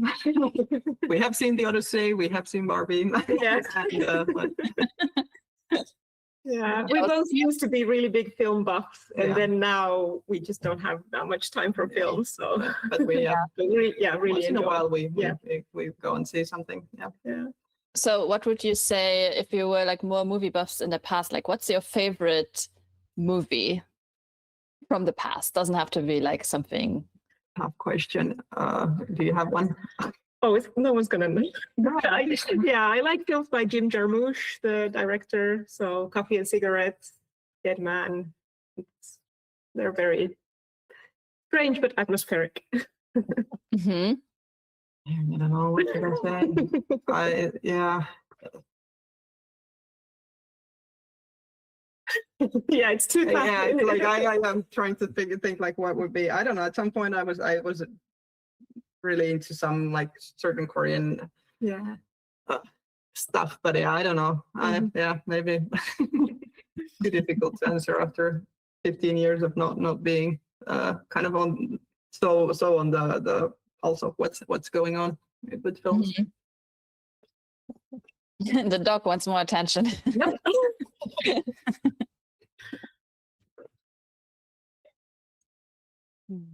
Yeah, I always like to. I mean, like I said before, I also was a time where I just didn't watch any movies, and I had kind of the impression like, oh, there's no good movies anymore, because you don't really hear about a lot. But then you just have to, once you're back in it and you kind of know like where to look, and like not always. I mean, like a blockbuster can be fun. Like I also went to see like the new Spider-Man movie, for example, and it's like a fun movie, but I wouldn't say like, oh, it's like a great movie or something. I mean, it's not bad, but it's also not like great. But there are really good movies, and especially if you have like a certain genre that you really like, or like you have a director that you really like, then it's also always fun just to like kind of follow along with that and like pick and choose like things that you really enjoy. I agree so much that you need to kind of put in some work to find the hidden gems, because I definitely enjoy a blockbuster. Like that's fun to go and see something big on a big screen, but then there's like such good stuff if you have the time to find it. Yeah. After release day, we watched After Sun. I don't know if people have seen that, which is a very different kind of film with a different kind of vibe, but also very good. Yeah, and I think also the like streaming of movies has taken a little bit away of like going to the cinema. So I've been trying to put a little bit more effort in like actually going to see movies in the cinema versus just like watching them at home, because you're just more distracted at home. There's like text messages that come in, like the dog needs to go outside, like whatever it is, and then you're not really actually just watching the movie, like you're doing like 5 things at the same time. So yeah, I'm always recommending also people that want to get into it just to go see movies, even if it's like not just something that's interesting to watch, you know. And sorry, go. Personally, I recommend also, if there is a film festival near you, like that's where you kind of get to see some super interesting stuff. If you kind of just go through the leaflet and pick whatever sounds the weirdest. Yeah. Great. Well, thank you so much for joining us today. Are you competing in some more pairs EJJs in the future? We usually try to go for the pairs ones, and some occasionally do the solo. Yeah, I think we have a couple of solos coming up, but currently I don't think we have pairs, but we always are on the lookout for them for sure. So if you do solos, will you both like do it, or is one of you signing up and the other one's doing, because otherwise you'll end up with 2 puzzles, right? Yeah, that has happened. Yeah, and now I think we took just one. Previously we did both did it, and then it's kind of nice that then we have that like more of a competition vibe. We're both puzzling at the same time. Yeah, and it's so difficult to choose which one will do it. It's so nerve-wracking, and then you open it and you go, oh no, this would have been better for you. Yeah, maybe you should not decide until you open it, and then maybe slightly cheaty, but yeah. Not just show the hand so no one knows who's actually doing it. Yeah, or you have to just roll a dice or something, or like a point. Yeah. Yep. All right. Well, thank you so much for joining us this morning. Have a lovely rest of your Sunday, and see you soon sometime. Thank you. Bye-bye. Bye. Right. Well, in the meantime, we had quite a few more finishers. So in total, we have 93 pairs today, which that's kind of crazy. 93 pairs, that's like 186 people that are puzzling today together. I feel like that must be some type of record almost. So yeah, 22 people have finished, among which also Graham and Jody, who we'll be talking to later as well, Sandra, Mike, Anna, Moschka, Jona, Nora, Serena, Gerhard, Susanne, Denise, and many more people. Wies and Danig, Ruf and Katharina. So yeah, the finishers are rolling in at this point. We're at 1 hour and 28 minutes. So if you're finishing now, then basically you will be able to do both puzzles still in under an hour, which, yeah, it's very impressive indeed. And when I'm looking at my Google Meets, like little screens, I see so many like screams emerging from the tables. It looks to me like, at least from what I can see, that most people, if not all, have either moved on or are very, very close to finishing this first puzzle at this point. So it looks like almost everyone has moved on. And I know that there's a few people who are solo puzzling this, and they maybe have not moved on to the second puzzle yet, but like, you have lots of time still. We're only halfway through the competition at this point. So keep going. And oh, there's an Easter egg in my puzzle. All right, I'm very excited to hear about this. Before we talk to Sergio, let's check in with Annemie and Patrick, who have come third in this competition today. Hello, hello. man ziet er extra stuff. There's more people in your room. Who else is with you? Yes. Stefan and Dylan. Hello. Number 6 of today. Yes.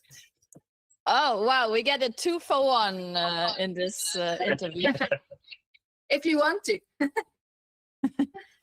Well, congratulations on your great placement, 3rd and 6th. Very well done. 2 Swiss teams in the top 10. That's pretty good. It's a Novum, I think. I think, yeah. Yeah. Yeah. And then you also have Annemie, your mom and your husband are also. Have they finished yet? No, huh? They're still puzzling. Don't think so. I think when they saw the scream, they screamed. I don't know. You know, Patrick and I, we both bought the puzzle and we wanted to puzzle it together, and we somehow didn't communicate. So I had to get rid of my pack, but nobody in Switzerland wanted to do it. So it was on him to do it. Mm-hmm. All right. Well, tell us, how did the puzzles go for you? Let's first talk about Forest. we puzzlers. I puzzled upside down and I realized I know what to train for the next few weeks. Yeah, and it was fun. We found the animals, and Stefan and Helen was like, "What? Where are those? We don't find them." Or they didn't see them. Yeah. Yeah. So for us, it was less of a struggle than for them. Yeah. Okay, interesting. Laughing at. Yeah. So it's definitely not Helen's type. So she also knows what to train. And I don't know, is it your type of puzzle? It's neither like strong nor weak. It's just. It's definitely not like a nice image we would buy. Yeah. For sure. Yeah, but a brand I would buy. Yeah, I really love Cherry Puzzle to puzzle. That's a nice brand. Yeah. You don't really have false fits. The pieces fit together really nicely. It's like I said before, I think even though it looks like it's all one color, but when you pick up a piece, you kind of know like where it's gonna go anyway, because it's not actually the same color everywhere. At least on the pieces, I feel like they're more different than what it looks like on the box. Like when I was puzzling this, I didn't even see the hedgehogs for like a really long time, and I saw this little. There was like one piece that had, just a little bit on top of the head. Yes. I was like, "What is this? Is this from a bird? Like there can't be a bird in the grass." And I was so confused. And then I was like, "Oh, it's a hedgehog." Same. I thought it's here actually. I had a piece in my hand too. Yeah. Yeah. Yes. Exactly. I'm glad we're having the same problems, even though I'm like 5 times slower than you guys. You know, it's always fun when you puzzle beside each other, because last time we did it at the mini marathon and they were ahead of us for 3.5 puzzles.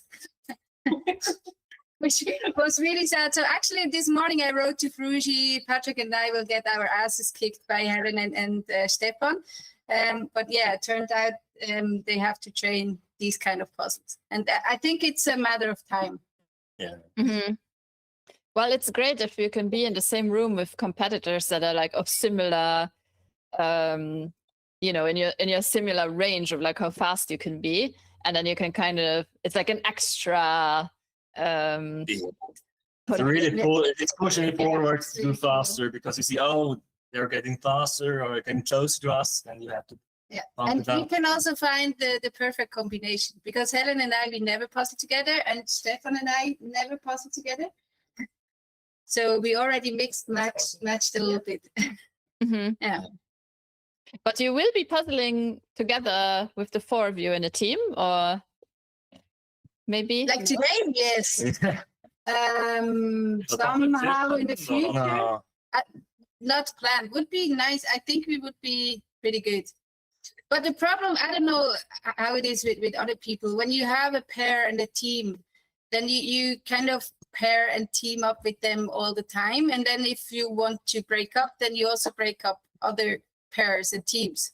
Because people are now set in teams. Helen has a team, Stefan has a team, Patrick. Actually, all of us are not in the same teams, right? Are you puzzling? yeah. No, you now. They are, Yeah. yeah. So if we want to puzzle together, then you mix up 3 teams at least. So it's always a struggle how to do it that nobody is left behind, because Stefan has a very nice pair partner, Maria. Mhm. So yeah, Yeah, exactly. it's nice to have many speed puzzles, but it's also a struggle to have Yeah. speed puzzles.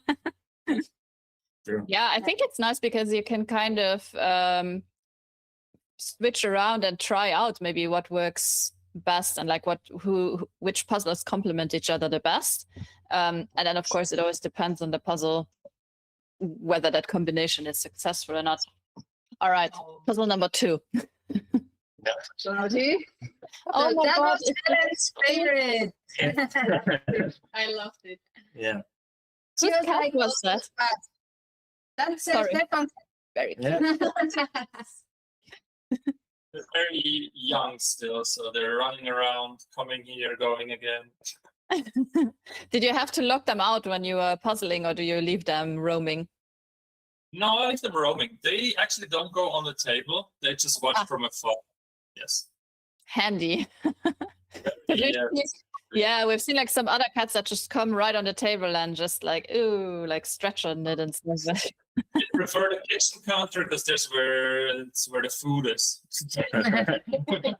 Smart. True. All right, sorry. Again, I was distracted by the animal. Yeah. All good. Good. So the puzzle. I was writing Sergio right when we finished.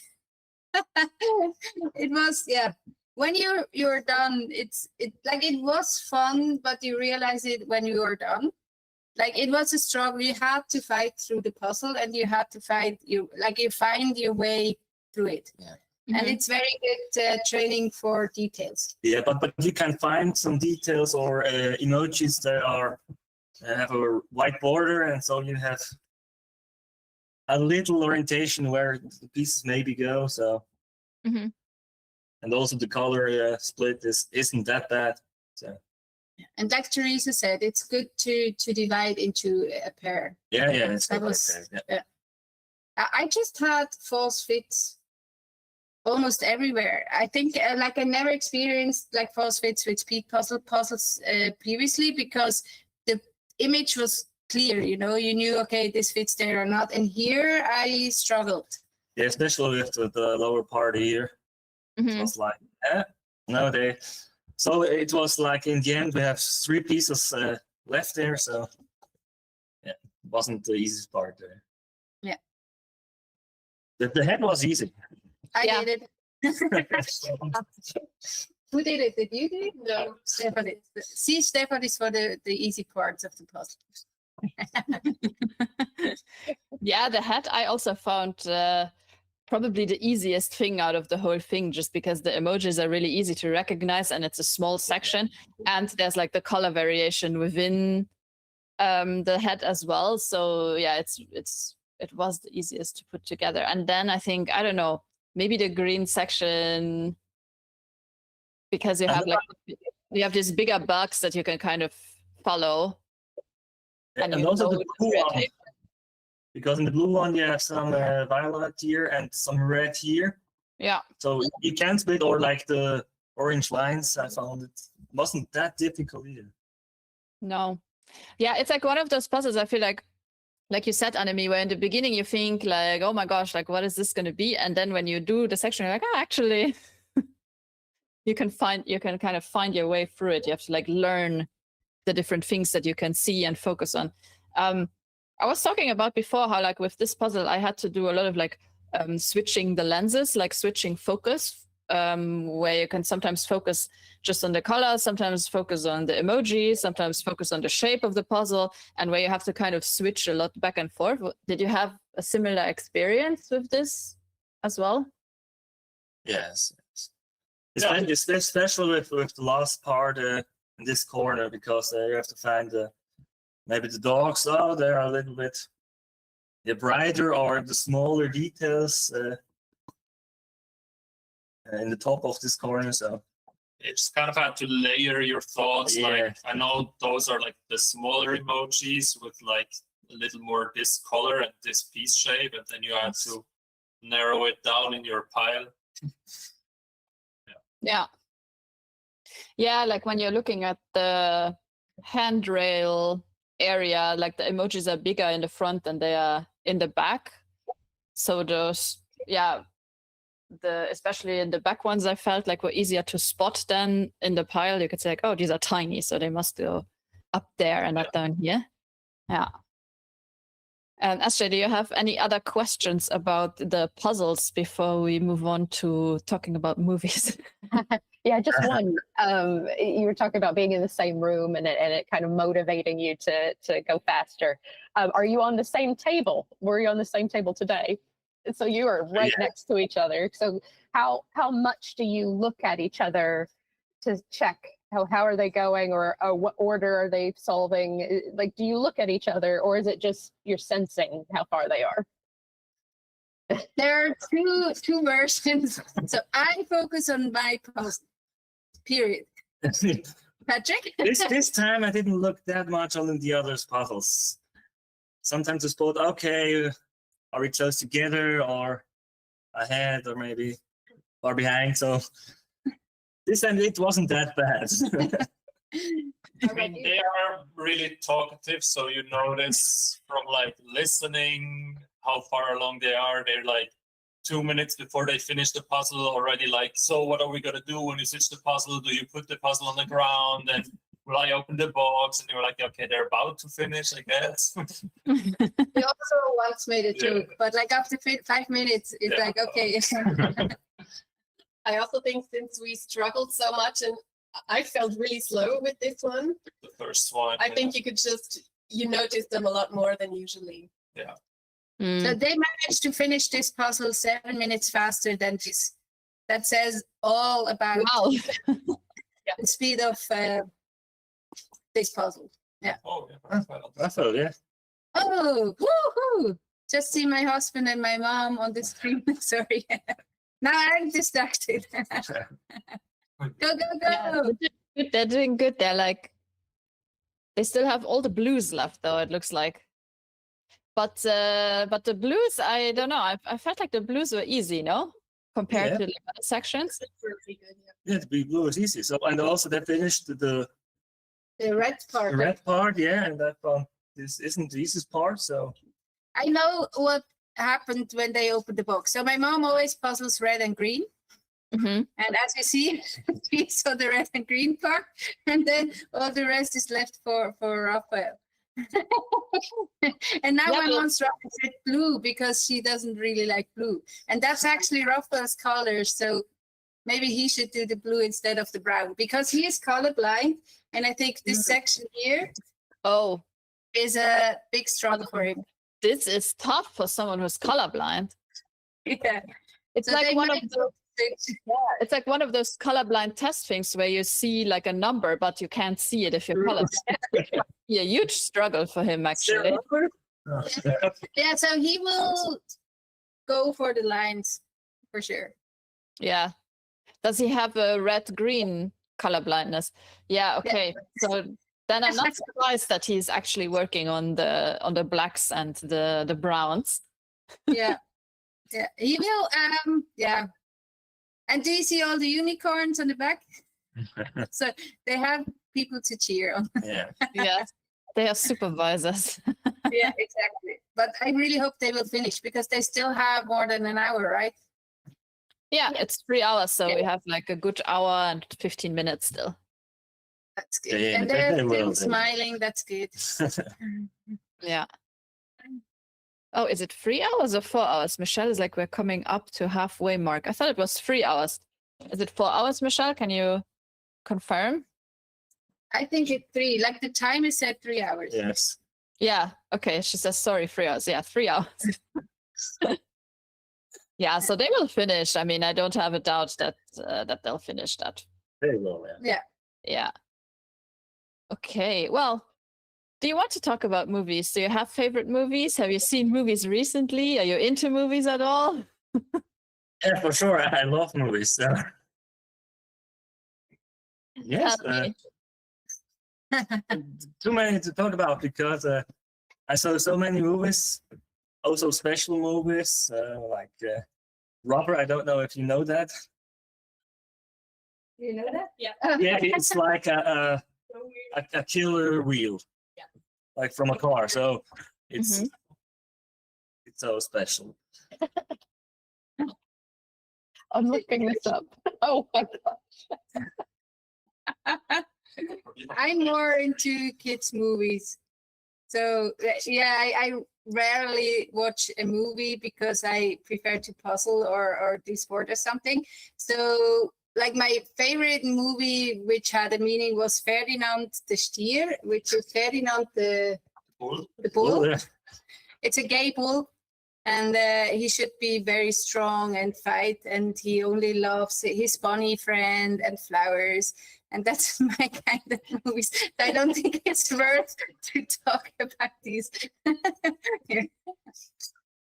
Always worth to talk about such a. There is a movie which will be in the cinema from January on. It's the unicorn movie. It's called the No Unicorn. It's a unicorn that doesn't like things that normally unicorns like glitter and fluffy clouds. It likes to be dirty. So that's a children's book I already have. So I will go to the cinema and watch it with all my godchilds. I use my godchilds to go to the cinema. Yeah, I can relate. I also always take my nieces and nephews to watch movies, and then I have an excuse to go see Frozen 2 or whatever. Exactly. Talking about unicorn movies, it just reminded me of like a childhood movie I always used to watch about The Last Unicorn. Do you know it? It's really sad. Yeah. It's so sad. I know. I don't know. I feel like I have a theme of sad movies going on, I guess. Yeah. It's so well drawn and such nice imagery. I think it's Yeah. beautiful. Yeah, and it just was so magical. Like when I was watching it as a child, I was just like, oh my God. And then you cry because it's the last unicorn, but then it's not the last unicorn.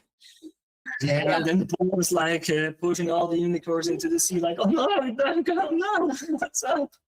I don't want to see this movie. Actually. No, but the saddest movie that I saw was how it's called? It's a Ghibli film. Forgot the name. Can't help you. Is it That's the last. The glowworms. The last. The last glowworms. They're called glowworms. Glowworm. Like No. Yeah. Whatever. It's a really sad movie. It's about Borgnor and a brother with his sister, and they try to survive. And I don't want to watch this movie again because it was so sad. now I need to find out what it is because I've watched like so many of the Ghibli movies and I don't think I have seen this one. Is it Grave of the Fireflies? Yeah, Travis of Fireflies. Yeah, fireflies are living. Grace. Yeah. Yeah, Yeah, someone there is guessed it in the chat. Yeah. So it's that movie. Like crying moment. Yeah. We're on a sad note right now. Yeah, okay, I love also funny movies like Scott Pilgrim. So it's Okay. that's I love these movies.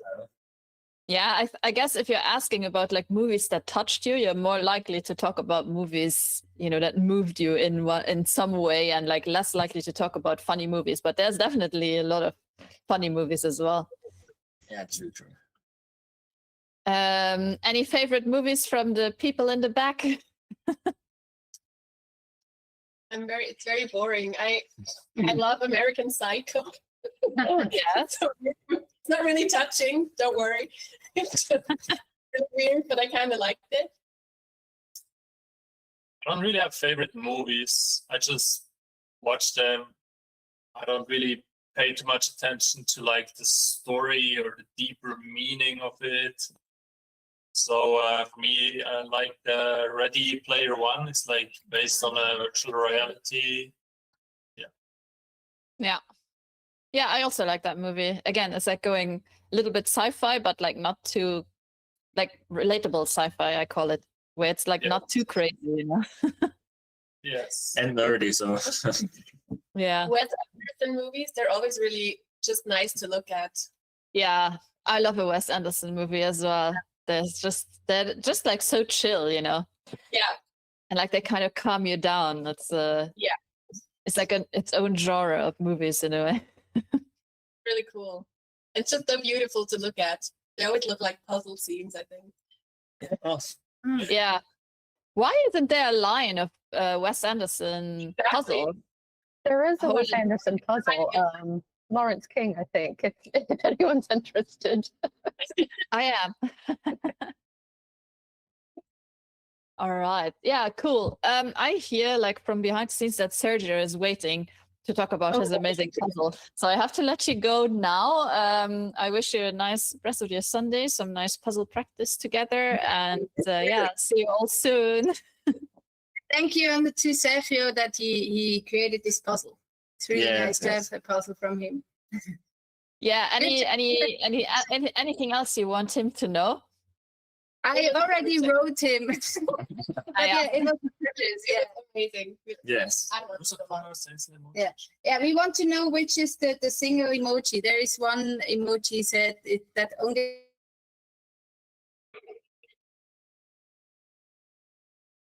Oh, for me, you just got cut off at the crucial moment. Yeah, we want to know which one the solo emoji is. He will talk about it, I think. Yeah, he said there was an Easter egg, so I'm excited to hear. Yeah, exactly. Okay, so thank you for having us. Thank you. Thanks. Bye. Yes. Go, Lucy. Bye.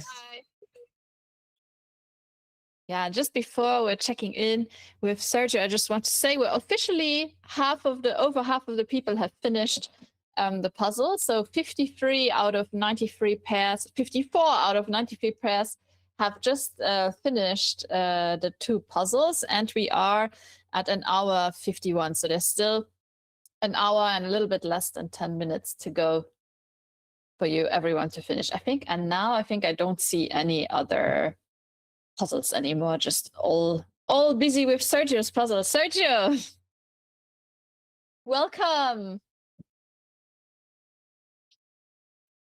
Oh, I think hello. There you there go. we go. Can you hear me? Hi. I have some friends over. I just was kind of a friendly test to see if they are still my friends. And yeah.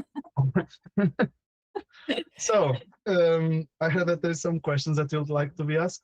That you would like to ask. Yeah, I mean, first of all, how did you come up with the idea to make this puzzle? Is this something you do regularly, or did you specifically think of it as a submission for a puzzle?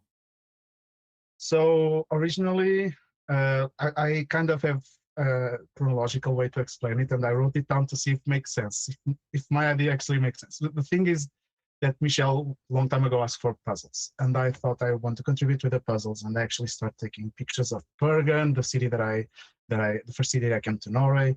Then I took some pictures in Portugal, like from Porto. That's like beautiful parts. But when the bottle biomes came out, I said, "Oh, this is a fun puzzle. This is the puzzles that I mean, these are people loved it." And it's like, no more pictures. That is from other brands and other styles.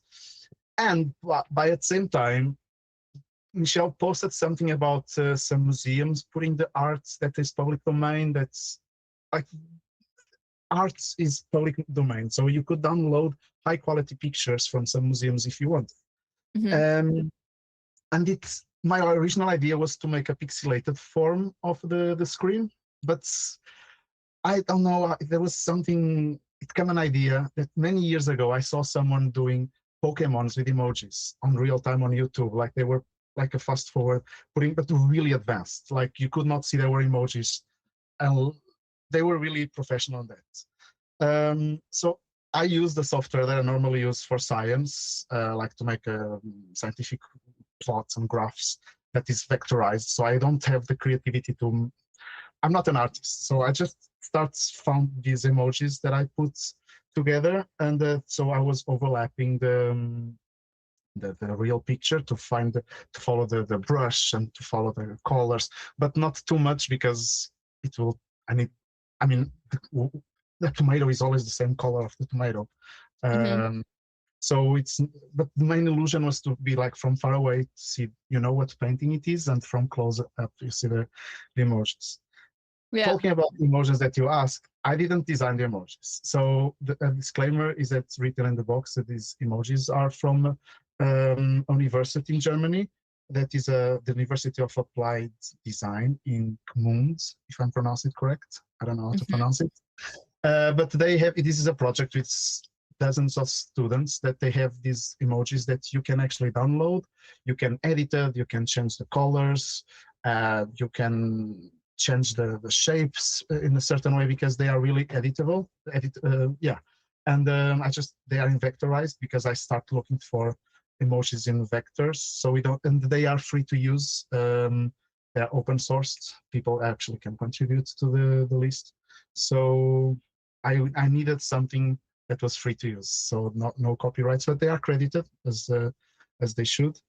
And yeah, that was kind of the story of the puzzle. The rest was like I gave Michelle a first version of the puzzle, and that was even more difficult because all of these white emojis that you see with the white highlight lines, that was editorial suggestion from Michelle, and it helped a lot, I'm sure, because without that white lines, it will be even worse. So yeah, the white line really were smaller.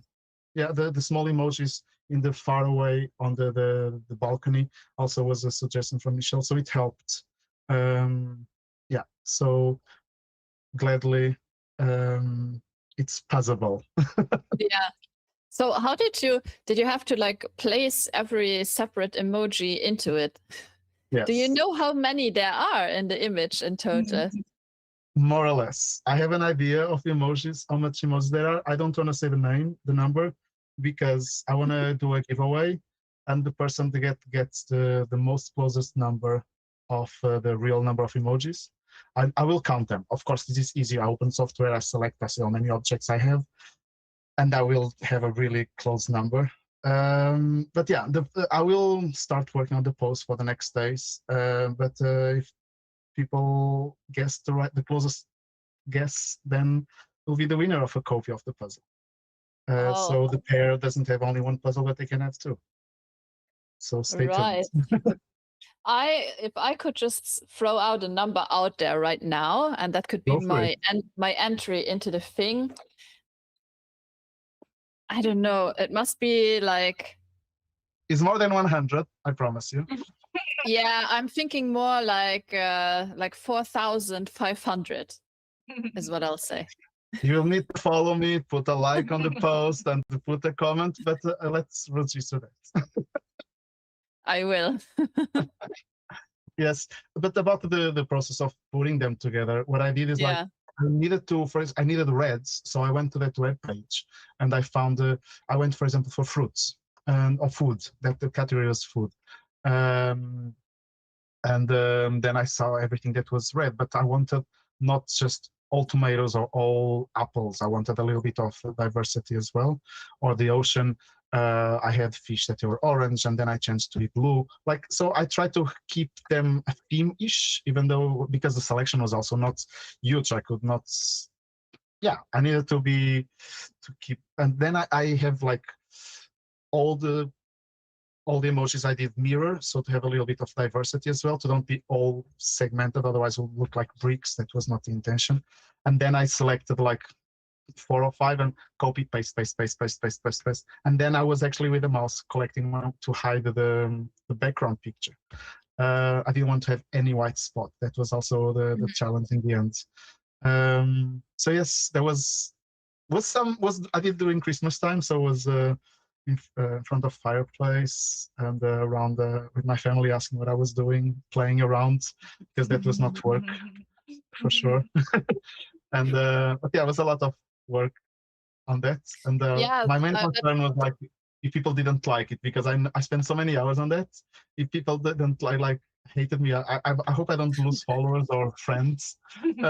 I don't think so. I think you're gonna gain some. But yeah, that would have been my next question. Is like, how many hours did it take you to design this? I don't remember, because I could have. I mean, if I had decided the emojis, the size in the section, I could have been in front of TV and or listening a podcast. I cannot put a number. I don't know if I spent 40 hours. I don't know if I spent 80. I really don't. I don't know. It took me several weeks, because I was some days in a row, some days not. So around that. Was kind of a different kind of puzzling. I was just putting the different pieces together, and yeah, and I even needed to get the original one as a inspiration. And if you think that my green area is hard, you should pay attention to this green area. The original one is way more difficult. So I know. I've actually done the puzzle like as an art puzzle before I got into speed puzzling. I was doing a lot of art puzzles, and yeah, so I know the original is harder than this. I even got the travel versions. I have the small travel version of it, and I also have the blueprint of the paint. So I've been studying the fiction a little bit, and I think that mine is easier than all of them. So I think I don't think that I will have so many enemies after this. No, maybe the colorblind people, because we just were talking to someone who was like colorblind, and I think like, oh yeah, if you're colorblind, especially this top section will be really tough because you have like a red-green type of color blindness. Everything will just look brown. But there is no red avocados, so yeah, maybe I know. This actually could be friendly to colorblind people. Yeah. Yeah. Can I say a fun fact either, more or less? When Michelle told me that I could get the puzzle was ready to be printed, I asked her, can my puzzle be wrapped on the fish paper wrap? Because I'm a marine biologist. I have dozens of puzzles with fish. I mean, I love marine related puzzles. And she said, yes, they reserved the paper for this special puzzle. Ironically, I didn't get the wrapped paper because I got the copies unwrapped. So the paper that I wanted, I didn't get it. I managed to see the puzzle wrapped. Yes, it happened. But that was really ironic. And I got the box, I forgot that mines are not wrapped. So yeah. Well, you saw Line Beate's and Veronica's wrapped, right? Yeah. Yes, maybe they let you keep the wrapping paper. Yeah, of course. I actually, when I got my copy, I had to go a trip over to him just to show him the box wrapped. So can you come here? Yeah. Nice. So what is your favorite emoji that you used in the puzzle? Me? Yes. I started with the sky, and those probably was the ones that I spent most, but I don't think that is my favorite.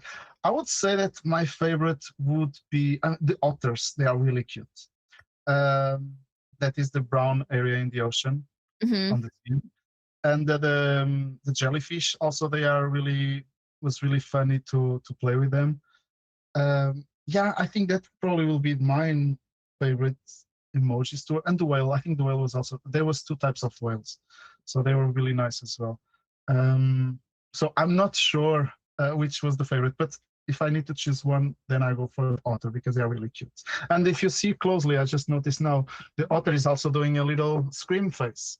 So it is, yeah. So yeah. I think I actually noticed that one. So yes, definitely is the otters my favorite one. Yeah. Nice. And for you, Veronica Line Beate, which one was your favorite emoji? I don't know.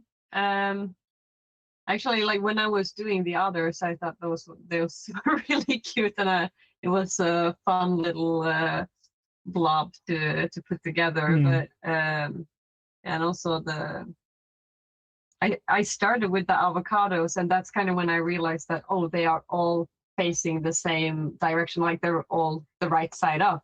Mhm. And then we were like, oh yeah, like that's a good piece of information. Yeah, that was another thing. I don't have emojis upside down. That was also, it helped a lot when you see a picture, you know, the piece, you know, the orientation of it, or at least that. Yep, yeah, that really helped. It's funny because for me, my favorite emojis, I think, are the strawberry and the avocados. But funnily enough, I didn't do any of those parts. But also, I did the dogs, and I think the dogs are really yeah. cute.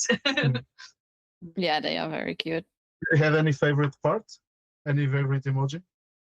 Yeah, I think my favorite emoji is the cat, like the brown cat in the body of Yeah, that's very Yeah, cute. that's all. yeah. Yeah. There's hamsters. I think Michelle was the that's right. hamsters. She wrote me about it. Yeah. And I also like the foxes. Yeah. You Yes, know? the Yeah. foxes are really cute. Mm. All of the emojis are so cute. Like Yeah. they're all adorable. I suggest you guys to take a look at they call it open emoji project. Mhm. It's credited in the back. They have really nice emojis, and you can download it in different formats, with or without color. We can, yeah, it's if you want to make a I don't know, a presentation, or if you want to use something with some different emojis without being with copyrights, then is an alternative. Yeah, Yeah. it's a good tip. Yeah. You said in the chat that there's a Yes, there is an emoji that is just used once. yeah. I don't know if I want, for the people that are still puzzling, please don't get distracted. That is useless piece of information. But there is a brown emoji that is used closed to the bears and to the main character of the puzzle. It's like in the junction between the Oh, I whales. see. I see it. Honestly, yeah. I don't know if I have actually the piece here in my hand, so that is probably difficult. I will do a little bit of the, I hope it's focusing. Actually it helps. So it's this little poop emoji. That is a friendly smiley poop emoji, so Yeah, it's the poop emoji with eyes. Yes, so it's a funny one. It's still family friendly. And I thought that was a nice touch, just to say that I have an Easter egg on my puzzle. Yeah, cute. Yeah, because all the others, they are even if they're not used a lot, they're used at least twice. I know, Yes. and then lots of times smaller as well. Yeah. Yeah, there was some dolphins in the corner, but we didn't get to the printing. There was some more big emojis of the dolphins and the snails, just to help on the frame. But yes, was but yeah, that is the only one that was used once. Yeah. But I'm really happy. I had this. I was really afraid of people saying that this was a puzzle impossible to do or like boring because it's too repetitive. So I'm really happy that several people wrote it's difficult and fun still. Anna told me that I said that I'm crazy because it was difficult but fun. So I'm really happy that that was the description of it. And the illusion of it, that was also the main intention. It's like when you see from far away, you know that is which paint it is. Yeah, and everyone is familiar with the picture. Yes, yeah. Everyone is in the fair field because everyone, Yeah. No, I think it was really successful because when I unpacked it, at first I didn't notice that it was supposed to be the scream. Mhm. And then I'm looking at it further away and I'm like, oh, and then I can't unsee it, Because at first I was like, whoa, lots of emojis and it's like overwhelming. And then I'm like, oh, I get it. And then it made it, it made it much more fun. And like we've already said, it's like the sections seem hard until you do them, and then you can see like on the pieces, and it helps that they are like right side up. It helps that some of them have the white outline. Those are things that you can kind of anchor yourself to as you're going through the puzzle and kind of discovering it section by section in a way, and also discovering ways of how to tackle each section, because all of them have like kind of a little bit of a different ways of how you should do them, or like how they just present themselves to you. So yeah, I think it was really successful. And like as Jay said before, I have never seen a puzzle like this with emoji. That is also really good to hear, because it was not the intention to be unique, it was just intention to be different. So I'm really glad that people liked. I could make it easier now that I learned how, but I didn't want to undo what was done. It's like I'm not a knitter, but if you need something, and there's like, I see this mistake, but I can deal with that. But perhaps, who knows, if I have free time to do a new one with a speeder, with more speedy characteristics. Composition. I could put some gradients that I know how to do it now, or I don't know. The illusion of the size could be done better. Yes, but I did. I took the same design, and I can present also. I did some emojis, some pins that I will take it to the world with me. So nice. It's difficult to see, but it's kind of Anyway, it's dark, but it's you can see it now. Yeah, so if you see Sergio at Worlds, go to him, and I might have some themes to give. Yes. Yeah, really fun. Yeah, I think it's really been a success in that sense, because it is a difficult puzzle. It's definitely a difficult puzzle, but it's not an impossible puzzle. It's not like one where you throw it away and you give up on it, but it's like, you just have to figure out like how the sections work, I think, and just work your way through it. Oh, we see cats on the table. Did you want to throw the paper? Did you consider to throw the puzzle away, or just for fun? At all. It was so fun and cool. Yeah, we loved it. It was challenging, but it was still very fun. It's like a slow puzzle, but not like directly difficult. It's just like tedious. Yeah, it's challenging. Yeah, it's a pairs. It's a pairs puzzle. I think you could say it. Yeah, like my first thought when I unwrapped it was like, oh, I see why Michelle uses this one for a pairs competition. Yes. Because as a pair, it's very doable. It's you can sort out things really well. You can assign different things to different people really well, which I think works beautifully with this puzzle. And I think if you would give this as like a solo puzzle, then it might feel overwhelming if you do it as a competition. Yes. Yeah. It would take a long time to do it as a solo puzzle. And also when you're two, you kind of notice different emojis, and then you're like, oh yeah, like there's these guys hanging out here, and it's easier to kind of help each other and discover what to look for. Yeah, and the fact that it's really emojis, when you're working together in a pair, you can really just point, okay, I'll do strawberries, give me all the avocados, you do all the bugs, and you know exactly what the other person means with it. Yeah, it's good for communication. Yeah. And I also think that I'm sure, because I did it twice. When you do it the second time, it goes much faster. Because you start realizing that even in the sky, there is the strawberries are not in every red section. There is sections with strawberries and without strawberries.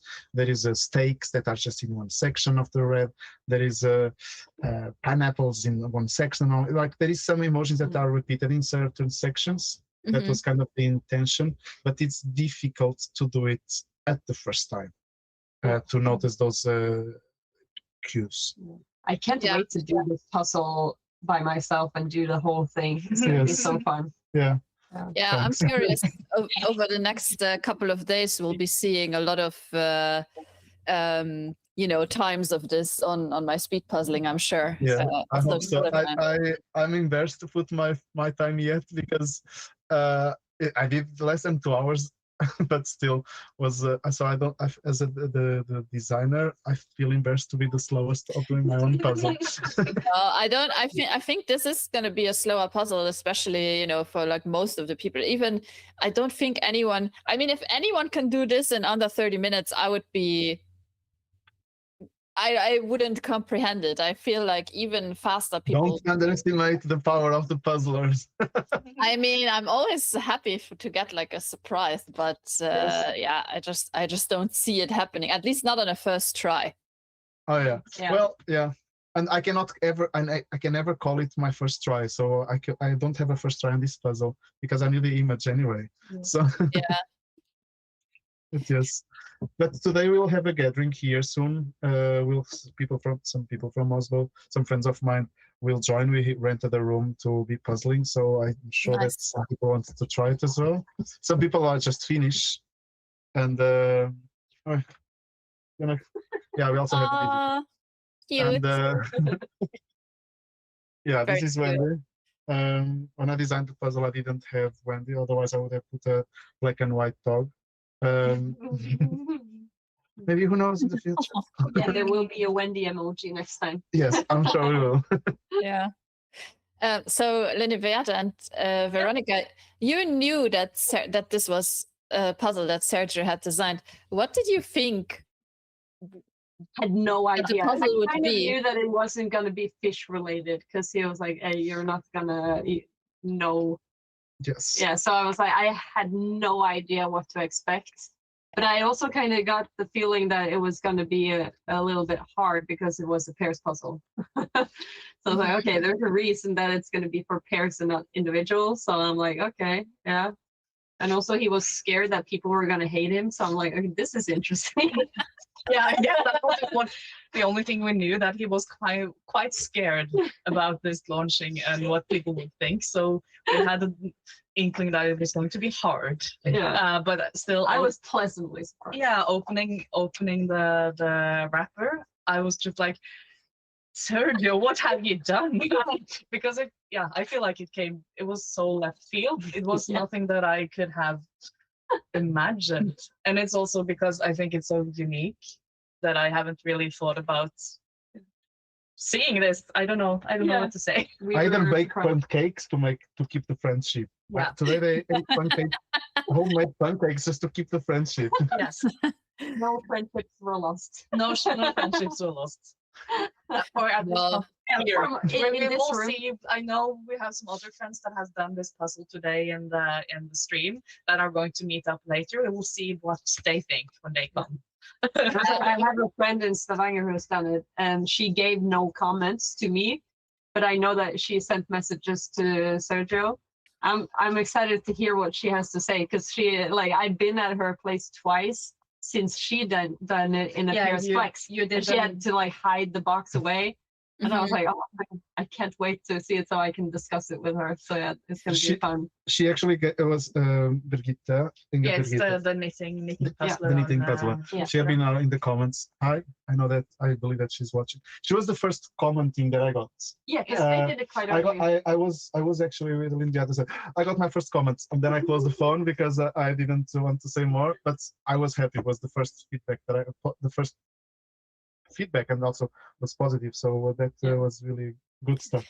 Yeah, I was talking yesterday also with someone who did it in the Flex, and without telling me anything about the puzzle, she said, I really like the unreleased one. I ended up probably with one of the best feelings I had ever after doing a pairs puzzle. So, guys, if you've done the puzzle and you liked it, just send Sergio a message, because he's insecure about his. I'm okay. I'm not asking for that. But yeah, but I think it would be nice, if you like the puzzle. It's because people are much more likely to complain about something than they are about giving a compliment. So I would challenge people to, if you have a compliment to give, just give it to the person, and just tell them that you liked it and why you liked it, and if you didn't like it, keep it to yourself this time.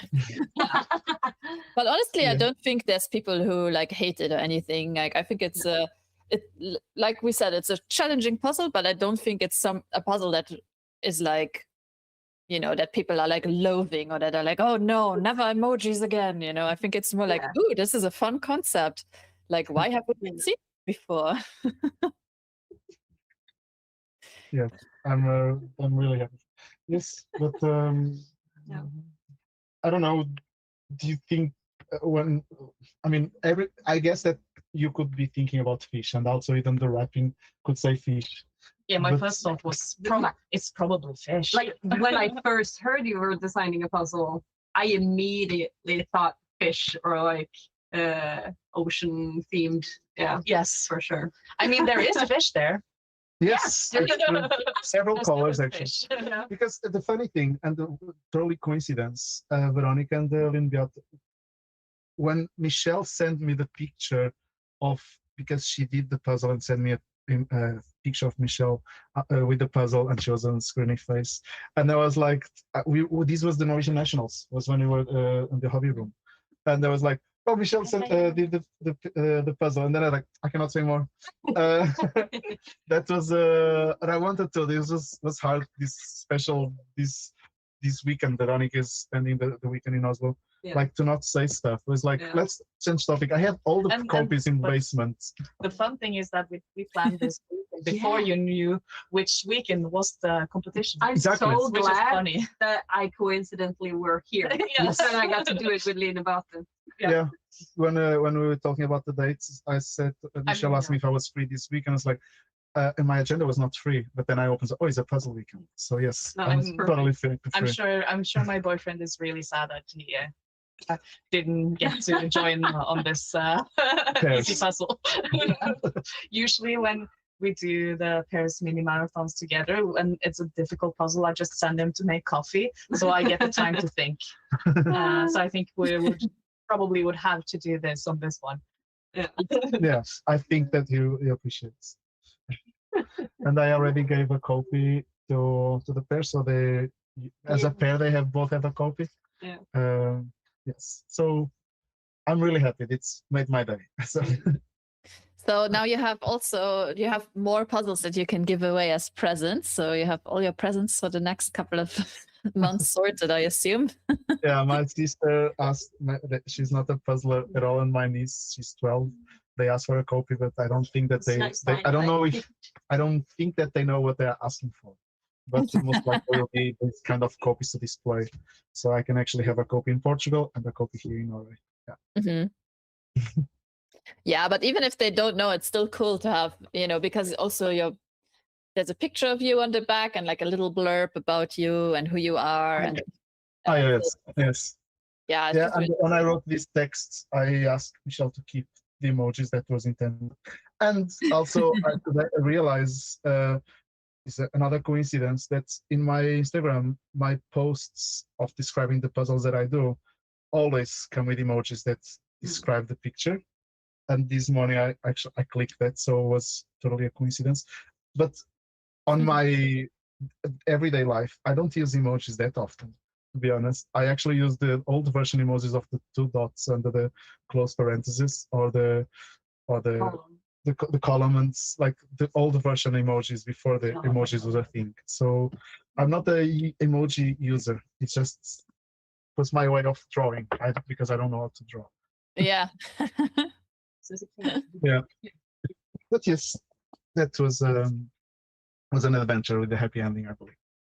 Nice. Esther, you've been quietly listening. Is there anything that I haven't asked yet that has been swarming around your mind? Yes. Well, speaking of fish and fish puzzles and pairs puzzles, I know yesterday there was a competition there that Sergio and Veronica won the pairs competition. So I don't know if you guys want to talk about that at all. Well, there's a little side note to that. It was very surprising that we won the pairs competition because we were the only pair in the pairs competition. So we hosted a small, like, casual competition just for the Oslo people. And me and you. And so we were like, to make it small and make it like open for lots of people and people who might not enjoy individuals, I usually do them so we have one puzzle and you can choose yourself if you want to do it as an individual or as a pair, a bit like in the puzzle guzzle when you have the pairs guzzles. But yeah, we had 14 individuals and 1 pair. But we got to practice for a world, so that was really nice. Yeah. Well, and a fish puzzle for Sergio. Is that on purpose? Like saying all the names of the fish, and I'm like, I know mackerel, and I know what an eel is. Yeah, like the catfish. Yeah, but all the rest, I was like, yeah, I don't know what fish you're referring to, but sure. It's also fun. It's also fun because it's the second competition we have hosted, and both of them are at Sergio's workplace. So it's the university and it's the fish. So we did at the fish place. Fish at the fish place. So I had to have a fish puzzle. That was funny because the funny part is that I actually distracted me a lot because I know these fins are the dorsal fins, or these are this pattern, this fin has scales, or this fish doesn't scales, or these. Then I was kind of talking about fish. I got the commentary. I was sorting through Veronica and just giving out this is this fish, and she was not even placing them in the right place, and then I took all the whatever she assembled because Veronica is way faster than me, I was assembling the puzzle, and then we were putting the puzzle has the names of the fish, so I was putting, I checked the letters, I knew which fish was, so it was really, we had a huge advantage, but we won anyway. Surprise. But also these two girls, they know me so well that they also bought this puzzle a long time ago. That is also judgy fish. I got it yesterday. So this is fish with a lot of judgy message for you. And I think I'll take it to work. So my colleagues also have fun. I don't normally have a puzzle open at work, but everything that is fish related, I have several copies of fish related puzzles at work. So that is kind of my theme, I would say. Yeah, yesterday was really fun. Yeah. And I remember there was a AJJ with Jessica that she drew that fish from the Hawaii Reef. Some people wrote to me and said, "Oh, this is your puzzle, like you will nail it." Well, it helped a little bit. Well, I actually participated in the live stream just to talk a little bit in the very end, and we actually had the chance to meet Jessica. She came to Oslo, and she contacted us if you wanted to puzzle her puzzle together. And I met with Lynn Beata and Jessica, so that was also pretty fun doing the design with the puzzle with designer. But I could not say anything. She gave me a copy of. She signed my puzzle, and I wanted to give her a copy of mine. So don't open, but I could not say that. So Jessica, I'm sorry. I hope that one day we meet and I can sign your puzzle. Yes. Nice. Yeah, I love these stories about and then you can't, you have to just meet again. That's the Yes, I really hope that she goes to the Worlds because and then I can sign if she has a copy of it, or we can arrange it and then to sign it. Yeah.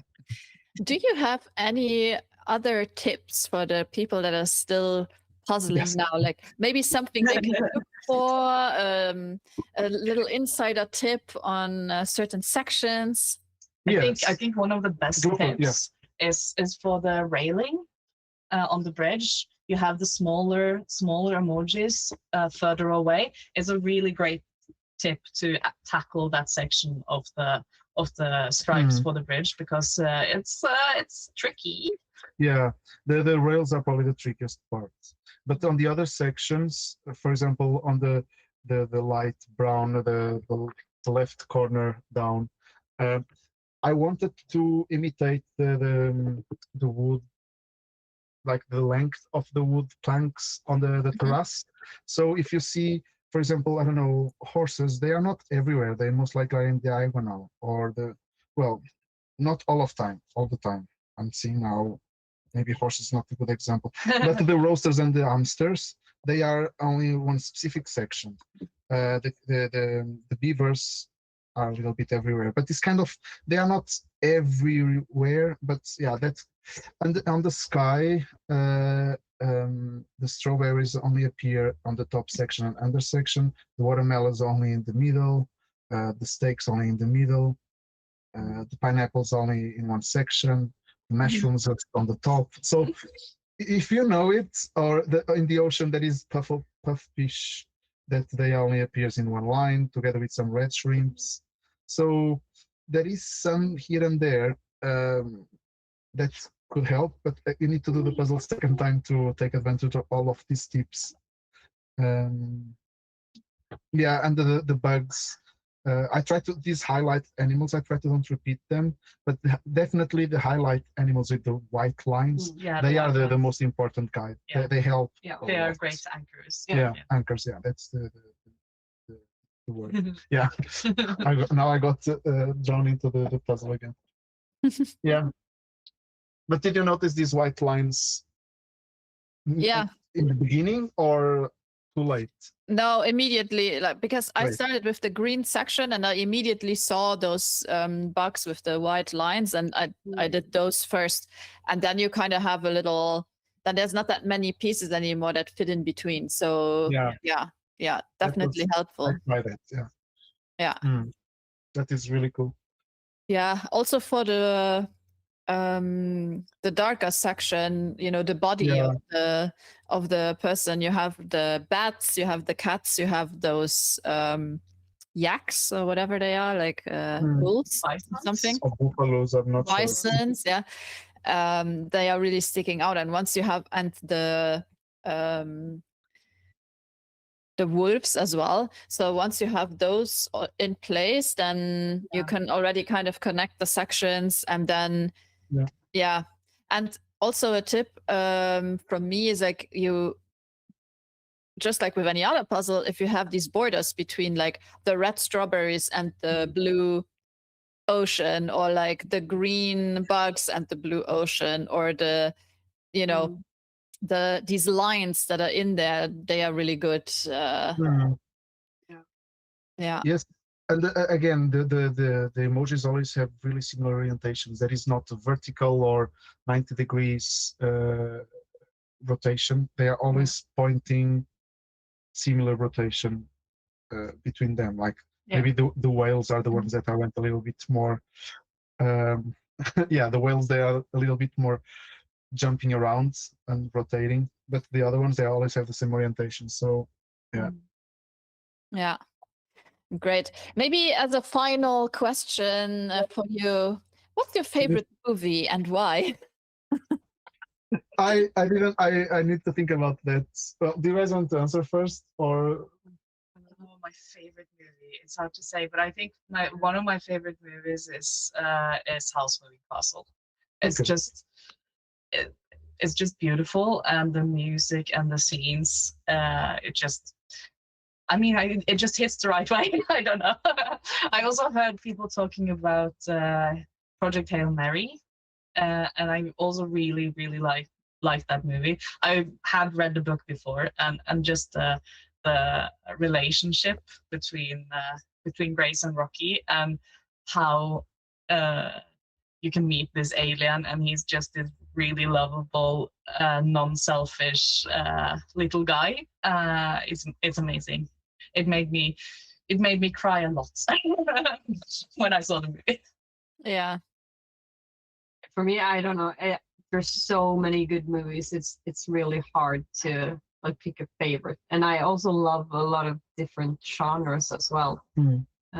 It's really hard to choose. But yeah, I heard there was talks about the Letterboxd at some point, and I have been on Letterboxd. I haven't used it much lately, but yeah, I'm on there, so that's fun to also be able to see like what other people are watching, and yeah, and it's fun to be able to like look at the ratings and reviews and stuff. So I really enjoy watching movies.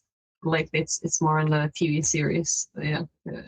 I haven't seen Project Hail Mary, and I've been wanting to see that one. So it's really good. Maybe I should watch that one. Also, if someone wants to watch a really funny, like not big Hollywood movie that I've seen, like last year, I saw this really funny movie called Irma, just like the lady's name Irma, which is about a lady at a old people center that gets scammed, and nobody helps her, so she takes everything in her own hands and goes out to get the people who scammed her. And it's really funny, but it's also really sincere, and it takes up really like nice things about how it is to become old. So it's both a really funny movie, but also really like, yeah, surprisingly interesting. So I really, yeah. I didn't have the question. I didn't know what the question was. And when you start talking about first movies, I thought it was horror movies related, because the name of the puzzle is Scream. There is the movie Scream. And I thought, I thought, and then I thought, what is my favorite? I don't like scary movies.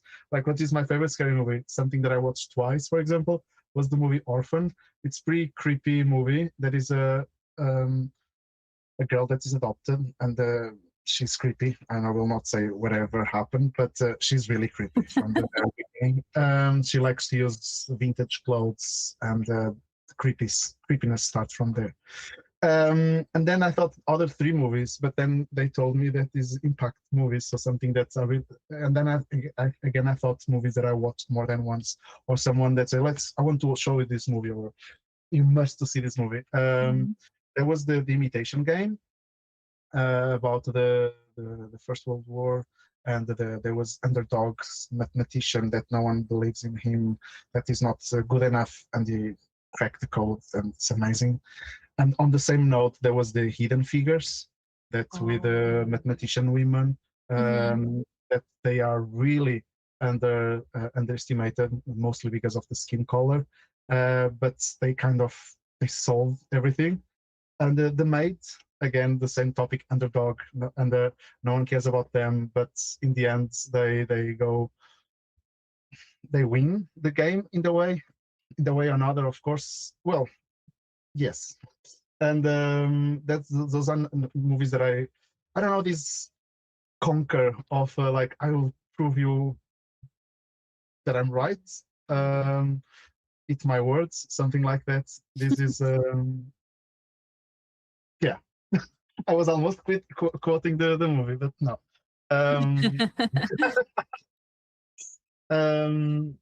Yes, those are the movies that I really like to watch again, like specialists. Like, instead of thinking which movie should I watch, I just go to a movie that I like to watch. So I might watch again. Line Beate, you said in your answer that you managed to see the ship from yeah. Tell us about it. Yeah, actually just now on Friday, I think for the last 2 weeks, or in the Odyssey, they have used a Viking ship. It's built modernly. It was built in 2010, I believe, but it's built. I don't know if they build it the traditional way, but it's built as a traditional Viking ship. So they used that for the Odyssey movie, and to promote the movie for the last 2 weeks, it has been anchored up outside, basically outside of my workplace. So I've seen it from work, but on Friday we went over to the dock to actually take a look at it, and it's just amazing. You can actually go on sailing trips with this Viking ship, and they have sailed it across the Atlantic Ocean.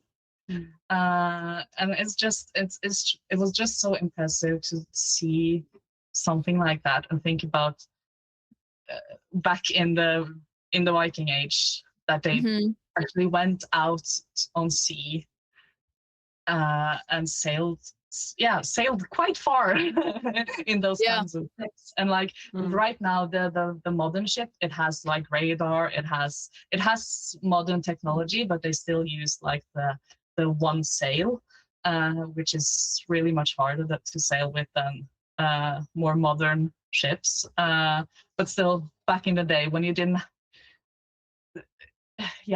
know what we know now, and you don't have the technology as we have now, and they just went out on sea in that thing. It's crazy. It's it was cool to actually see it in real life. And a fun fact about that ship, it's from Haugesund, which is right next to where I'm from. Yeah, that's also true. So there was actually crew from Haugesund as well, because when they rented the ship for filming, they also had to have the crew to sail the ship. So so some of the extras are from Högsholm. So that's very cool. Cool. So where did they? Do you know where they filmed it? Like, did they have to take the ship somewhere? Did they actually film it? They didn't film it in the Mediterranean, did they? No, I I actually doubt. don't know. But I mean, they have sailed that ship Yeah. over the Atlantic, so maybe Yeah, there was someone. I was SJ. I was about to say someone wrote in the comments, but it's SJ that wrote it. I want to say it's SJ. Yeah, you tell it us, Jay.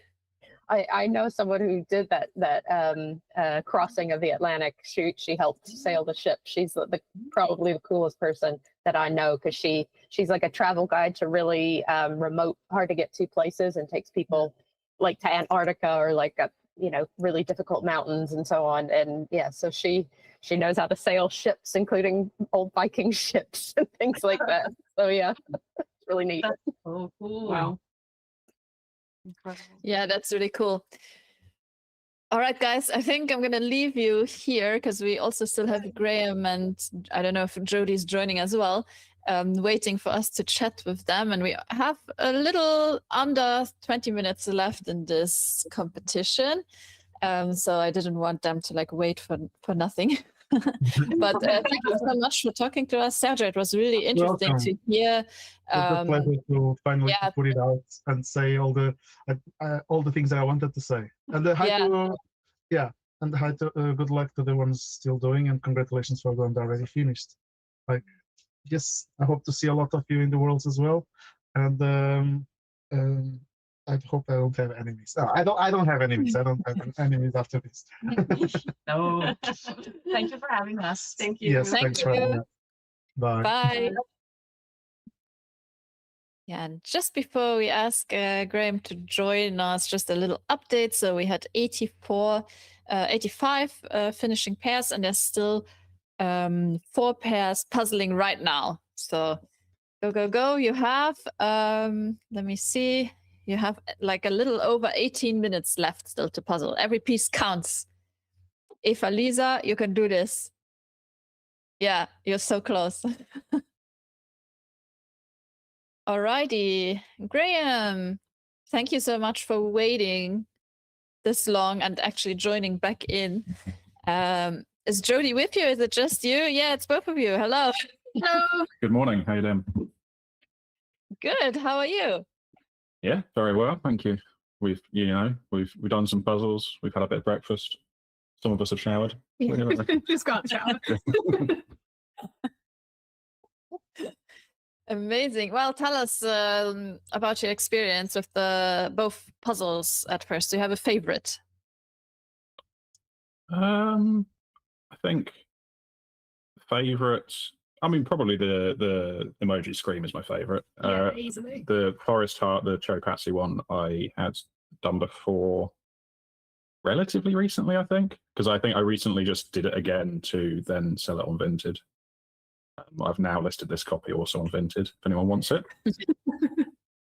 Just £3, bargain really. But yes, so Jodie, you haven't done this one, you haven't done it right, but yeah, so that was fine. And then this, I think, was, as I believe a lot of people have said, quite intimidating to look at, but actually maybe not quite as bad as it could have been, or I maybe expected it to be.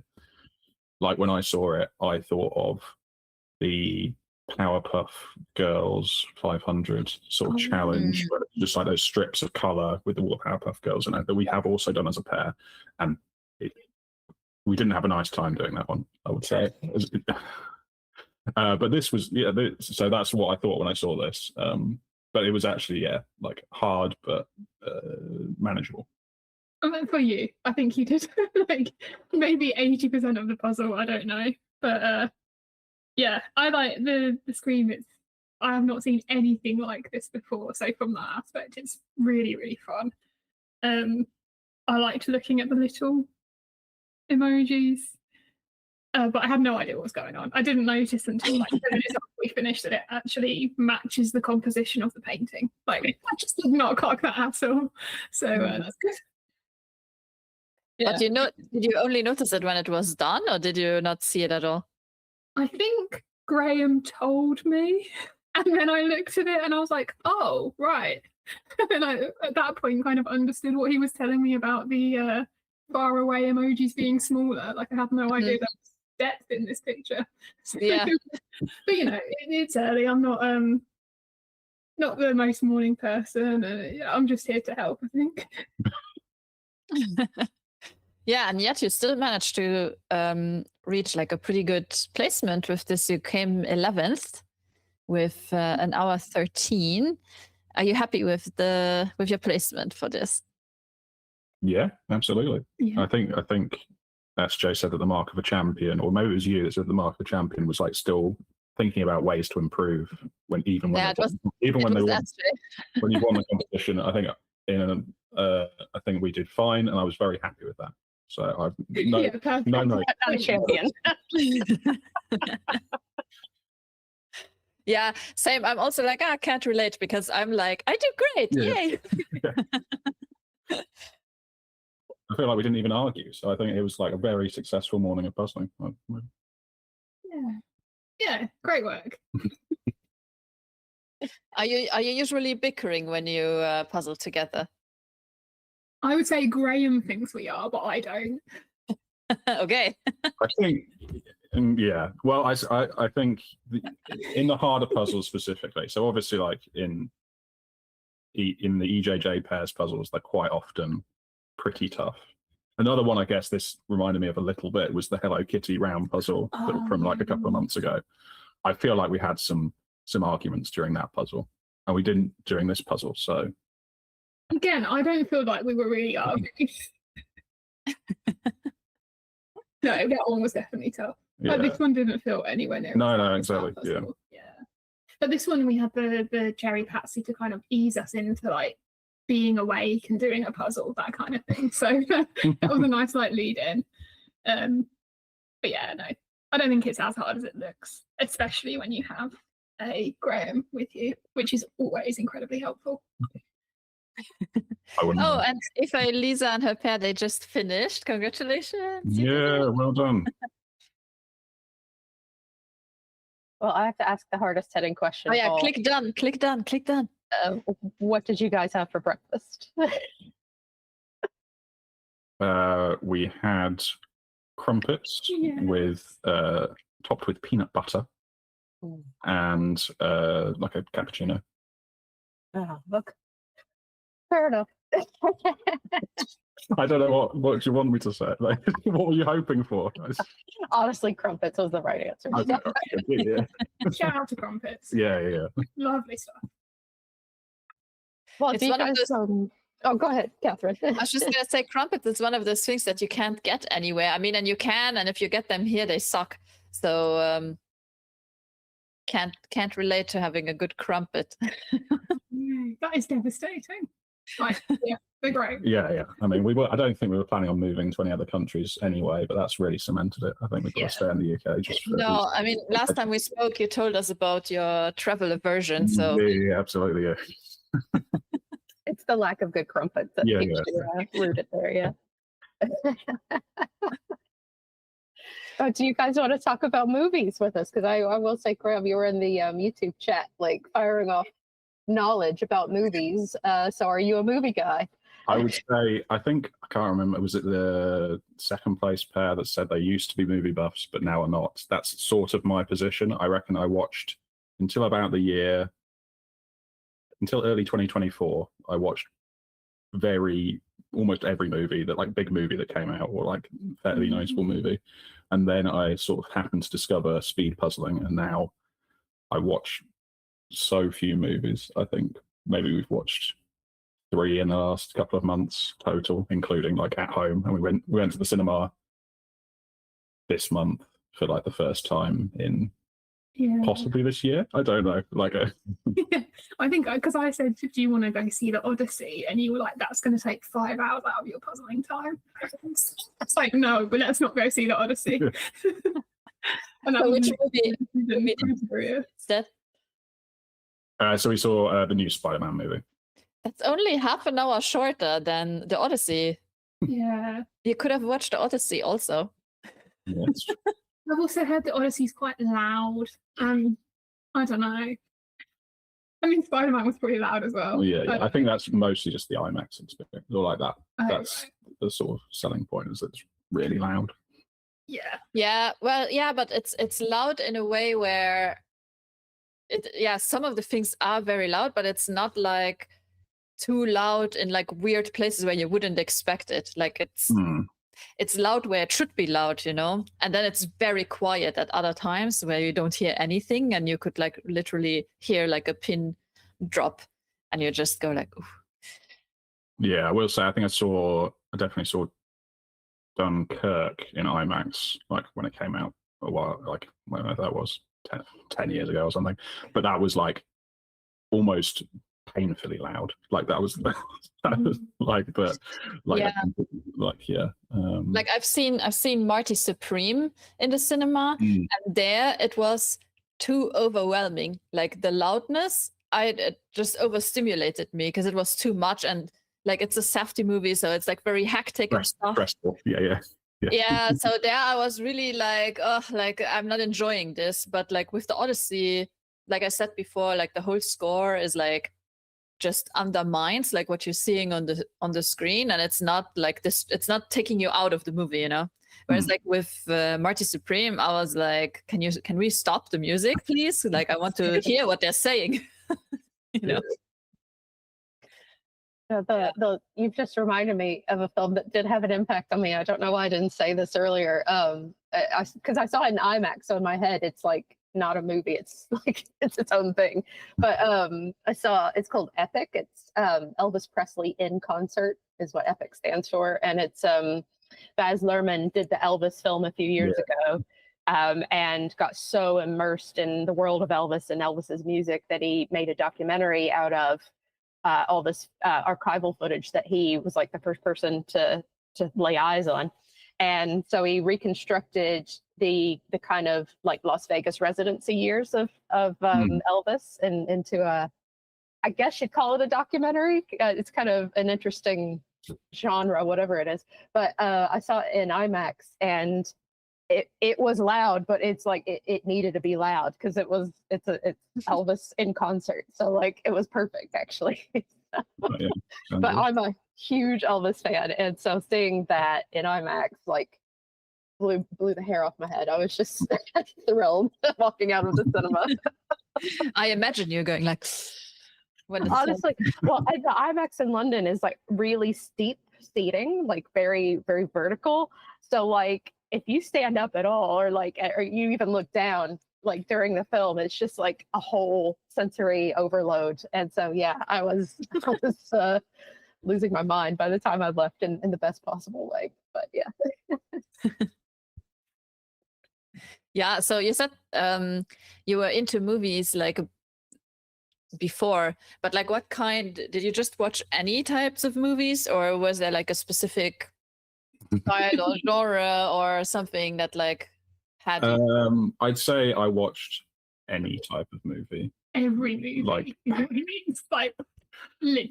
But like, to be fair, like I'd say like I gravitate towards sort of horror and action, I suppose, were my two sort of go-to sort of genres. Like I think I don't know, I think there were a lot of them, and it's quite like horror, especially like quite a lot of the sort of small independent-y horror things can be quite interesting, like despite them like being small in scope or scale or whatever. But yes, mostly everything that I could get my hands on.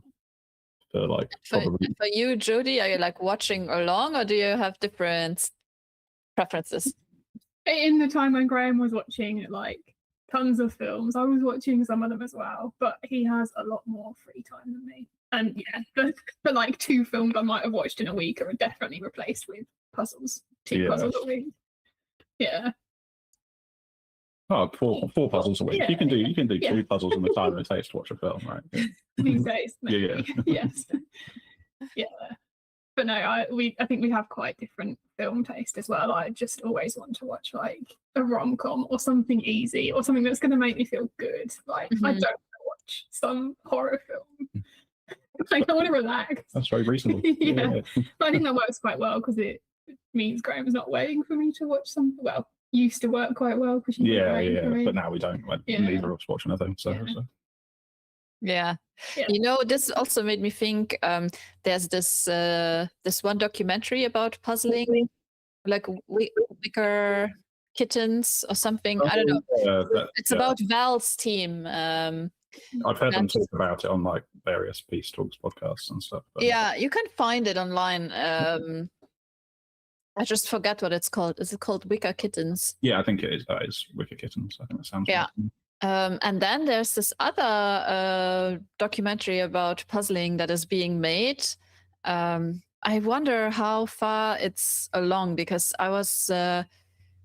They were promoting it, and then it went to like some indie film festivals and stuff, so you couldn't actually see it. And I wonder if it's going to be released at some point somewhere or not.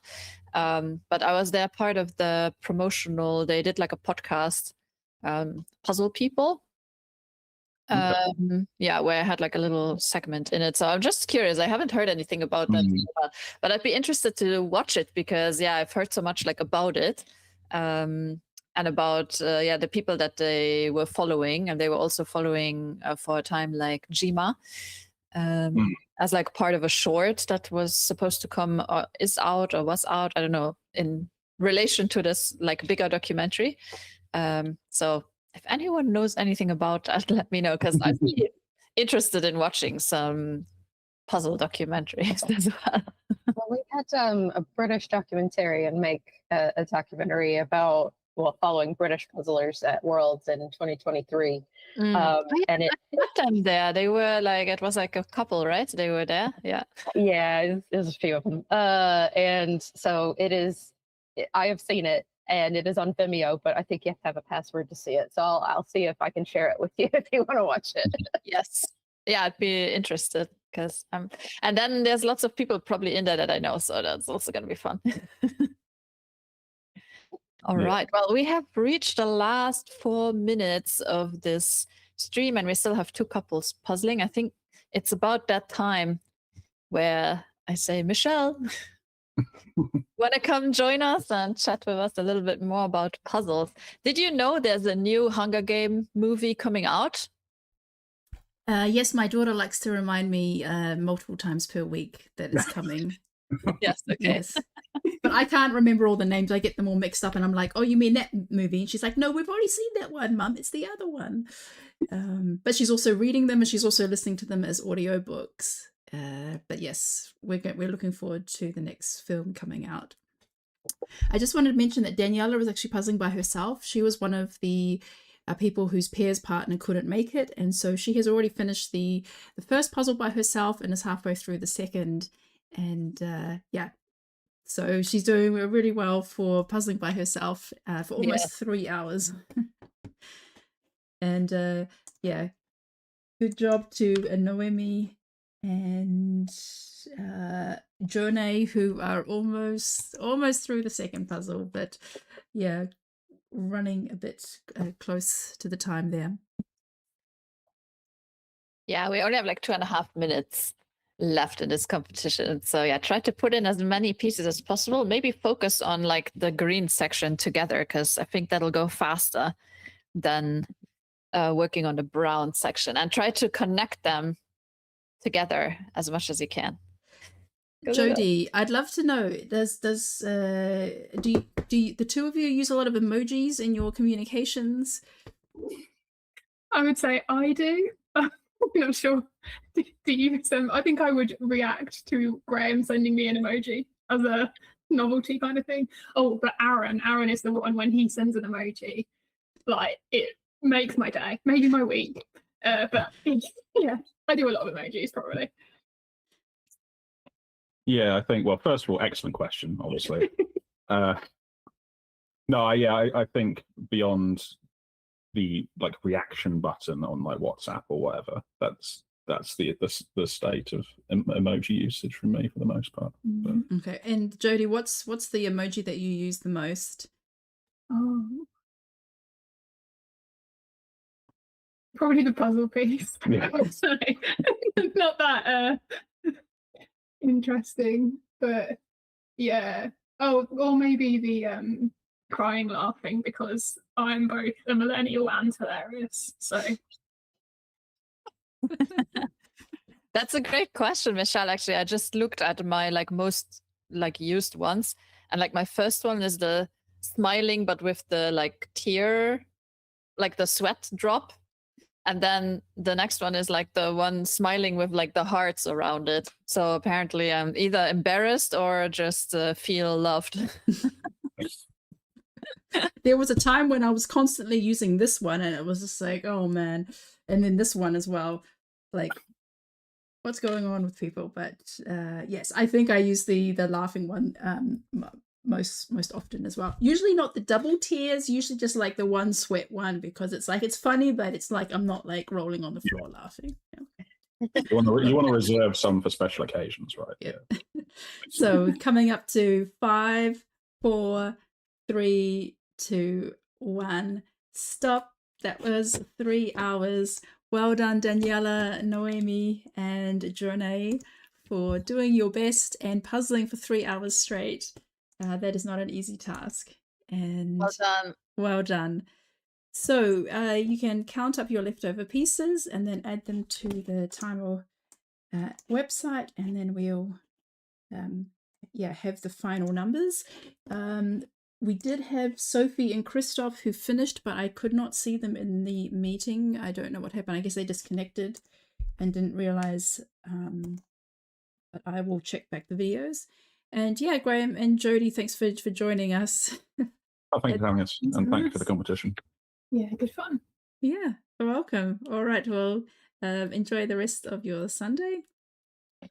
You too. And thanks, Catherine and SJ, for hosting this competition and for the nice chat about the movies. Got lots of suggestions put on the to watch list. Yeah, maybe next time we can do books. I can't read books these days. Honestly, I read 2 pages and I fall asleep. It doesn't matter which book it is. It doesn't matter if it's a kid's book, if I'm reading to my kids, or some kind of businessy book or health book. I really struggle with that. I've kind of given up on books. I've switched, not completely, but mostly to audiobooks because I can speed puzzle and listen to an audiobook. So I can do both. Yeah, that's a good way to do that. I also my daughter also likes to listen to audiobooks while she's doing her chores and tidying up her room, and and sometimes she just puts it on speaker, and then my other kids will come by and sit there and just listen to the story. So yeah, she's really excited to have discovered audiobooks. It's a good addition. All right, well, Anna says the next Hunger Games film is about Haymitch, and I can't wait for it. Yes. I've seen the trailer. It looks very exciting, and I look forward to watching that with my daughter. So thanks to everyone who joined us today. We had some people registered twice, so it looks like we have about close to 90 pairs. We also had 60 pairs do it as flex, and there will be different podiums. So there'll be a podium for this one, obviously, because it was 2 puzzles and it was under different conditions. There will also be a different ranking and podium for the flex, which only did the emoji screen puzzle. And yeah, we're grateful to everyone who competed in that and kept it a secret. And yeah, as already mentioned, feel free to send your comments to Sergio and share them on Instagram for everyone to enjoy. And we would like to say goodbye and see you at the next live stream. Thanks everyone. Bye. Bye guys.